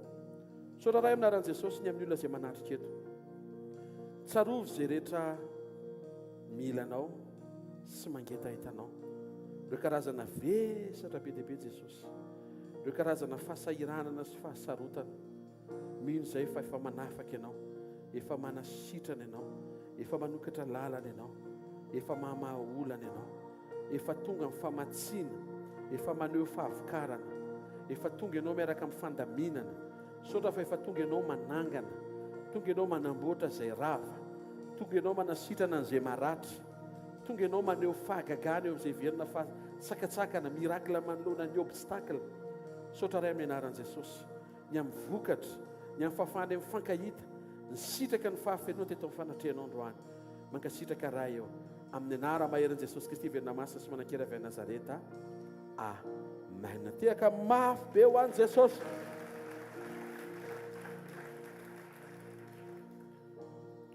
noho ny amin'ny fangataha maro zany dia mbola nao 5-4 ndraisantsika androany satria nisy tsy teo tamin'ny omaly halleloia inona le 5-4-2 hein anao décomptesika sy tafiditra somatsara anatin'ity taon'ity. Amen. Alléluia. Ataovy amin'ny fonao manontolo. Ataovy amin'ny fonao manontolo. Inyo? Tena hoe ainareo ve mahatonga antsika ohatrany hoe nene pastery koa dia 5-4 dia 1 foana. Célébration ilay izy. Tsy avelantsika handalo foana ny zavatra efa nitenenin'Andriamanitra fa efa voaomany ho antsika. Hiatrika sy hiditra tsika miaraka amin'ny fahafenoan'ny fifaliana. Tena hoe ataovy resy lahatra ny ao anatinao, manomana ny tsara indrindra ho anao amin'ity taon'ity ny Andriamanitra ao. Izy ane tianao hoe ao am-pony ianao. Le programma tsy hoe votsitra na very, fa le programma ny tehiriziny ary omaniny ary asehony amin'ity taon'ity. Amin'ny anaran'i Jesosy Kristy avy any Nazareta, tiaka mafy an Jesosy. Alléluia. Zavatra ataontsika, tena ataontsika profetika ilay izy. Manao le 5 dia tena miomana tsara, 4 ataovy miomana tsara, 3 tena mangitika hoe efa tena ohatr'izay mihitsy ilay izy. Dia vao vita le dia tena miara-mikitsika hoe miaraka amin'i Jesosy tafiditra somatsara ao amin'ny taona jobily. Averiko dia mifany mba tsisy iny kotana dia pagnany mahiam-boanany tamiketo fa le izy miaraka amin'i Jesosy tafiditra somatsara amin'ny taona jobily. Zay ho an'izay mahay misioka dia tena miangavy ianao ao aorianan'le taona jobily misioa ianao, misioka. Alléluia. Ho anay moa zany orakoraka sy tehaka ny ainay dia anovokovoko izay eo amin'izay vitanay tompoko lahy sy tompoko vavy. Tao ary aiza le arpesa lah eo ary tsy megna eo saky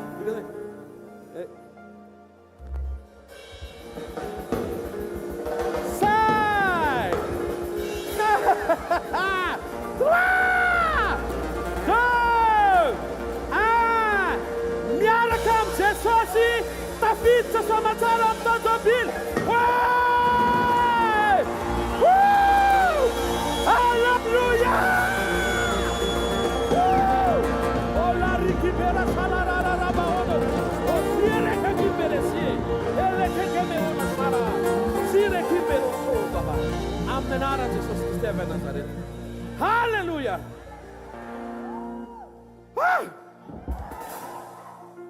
Ça fait du bien. Tena tafiditra ne, tena mitsotra aminao marina ohatry mpizazaza sika.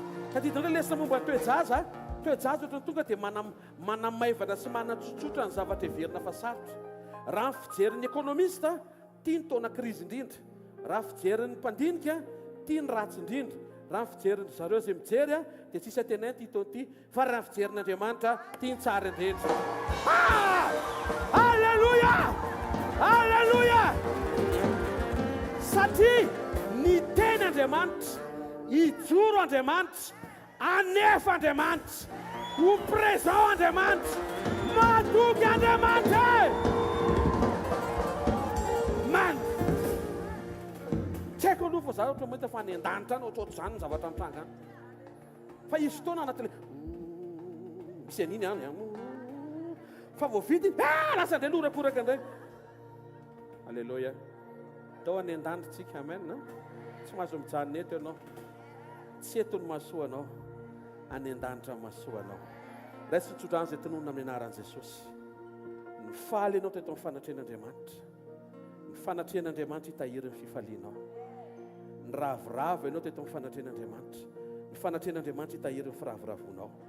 Raha andeha ianao dia ny tompo hiaro anao, ny tompo ombanao, ny tompo hiantoka anao. Izay heverin'ny olona fa sarotra eo aminao ho amiraina.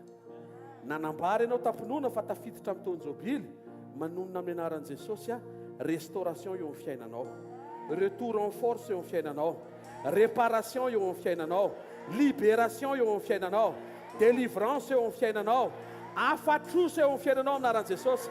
Tsy haiko inona mety tsy voatonoko fa voaoman'Andriamanitra aokitranga eo amin'ny fiainanao amin'ny anaran'i Jesosy Kristy venina masa sy manakely avy Nazareta. Amen.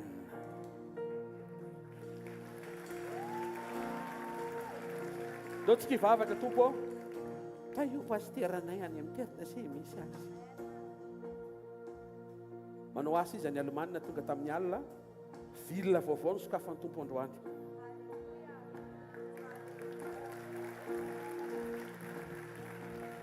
vilona vaovao no sokafana tao Fransa tamin'ny herinandro lasa teo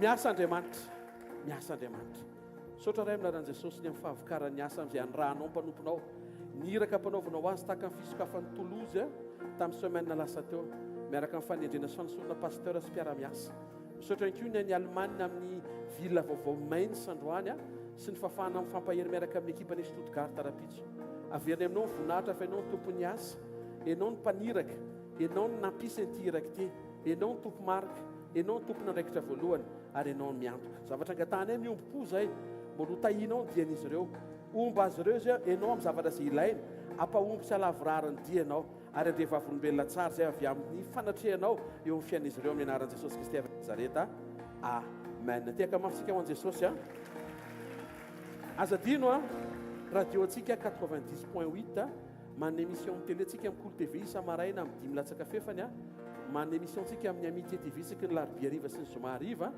dia manana radio antsika ny Tamata any amen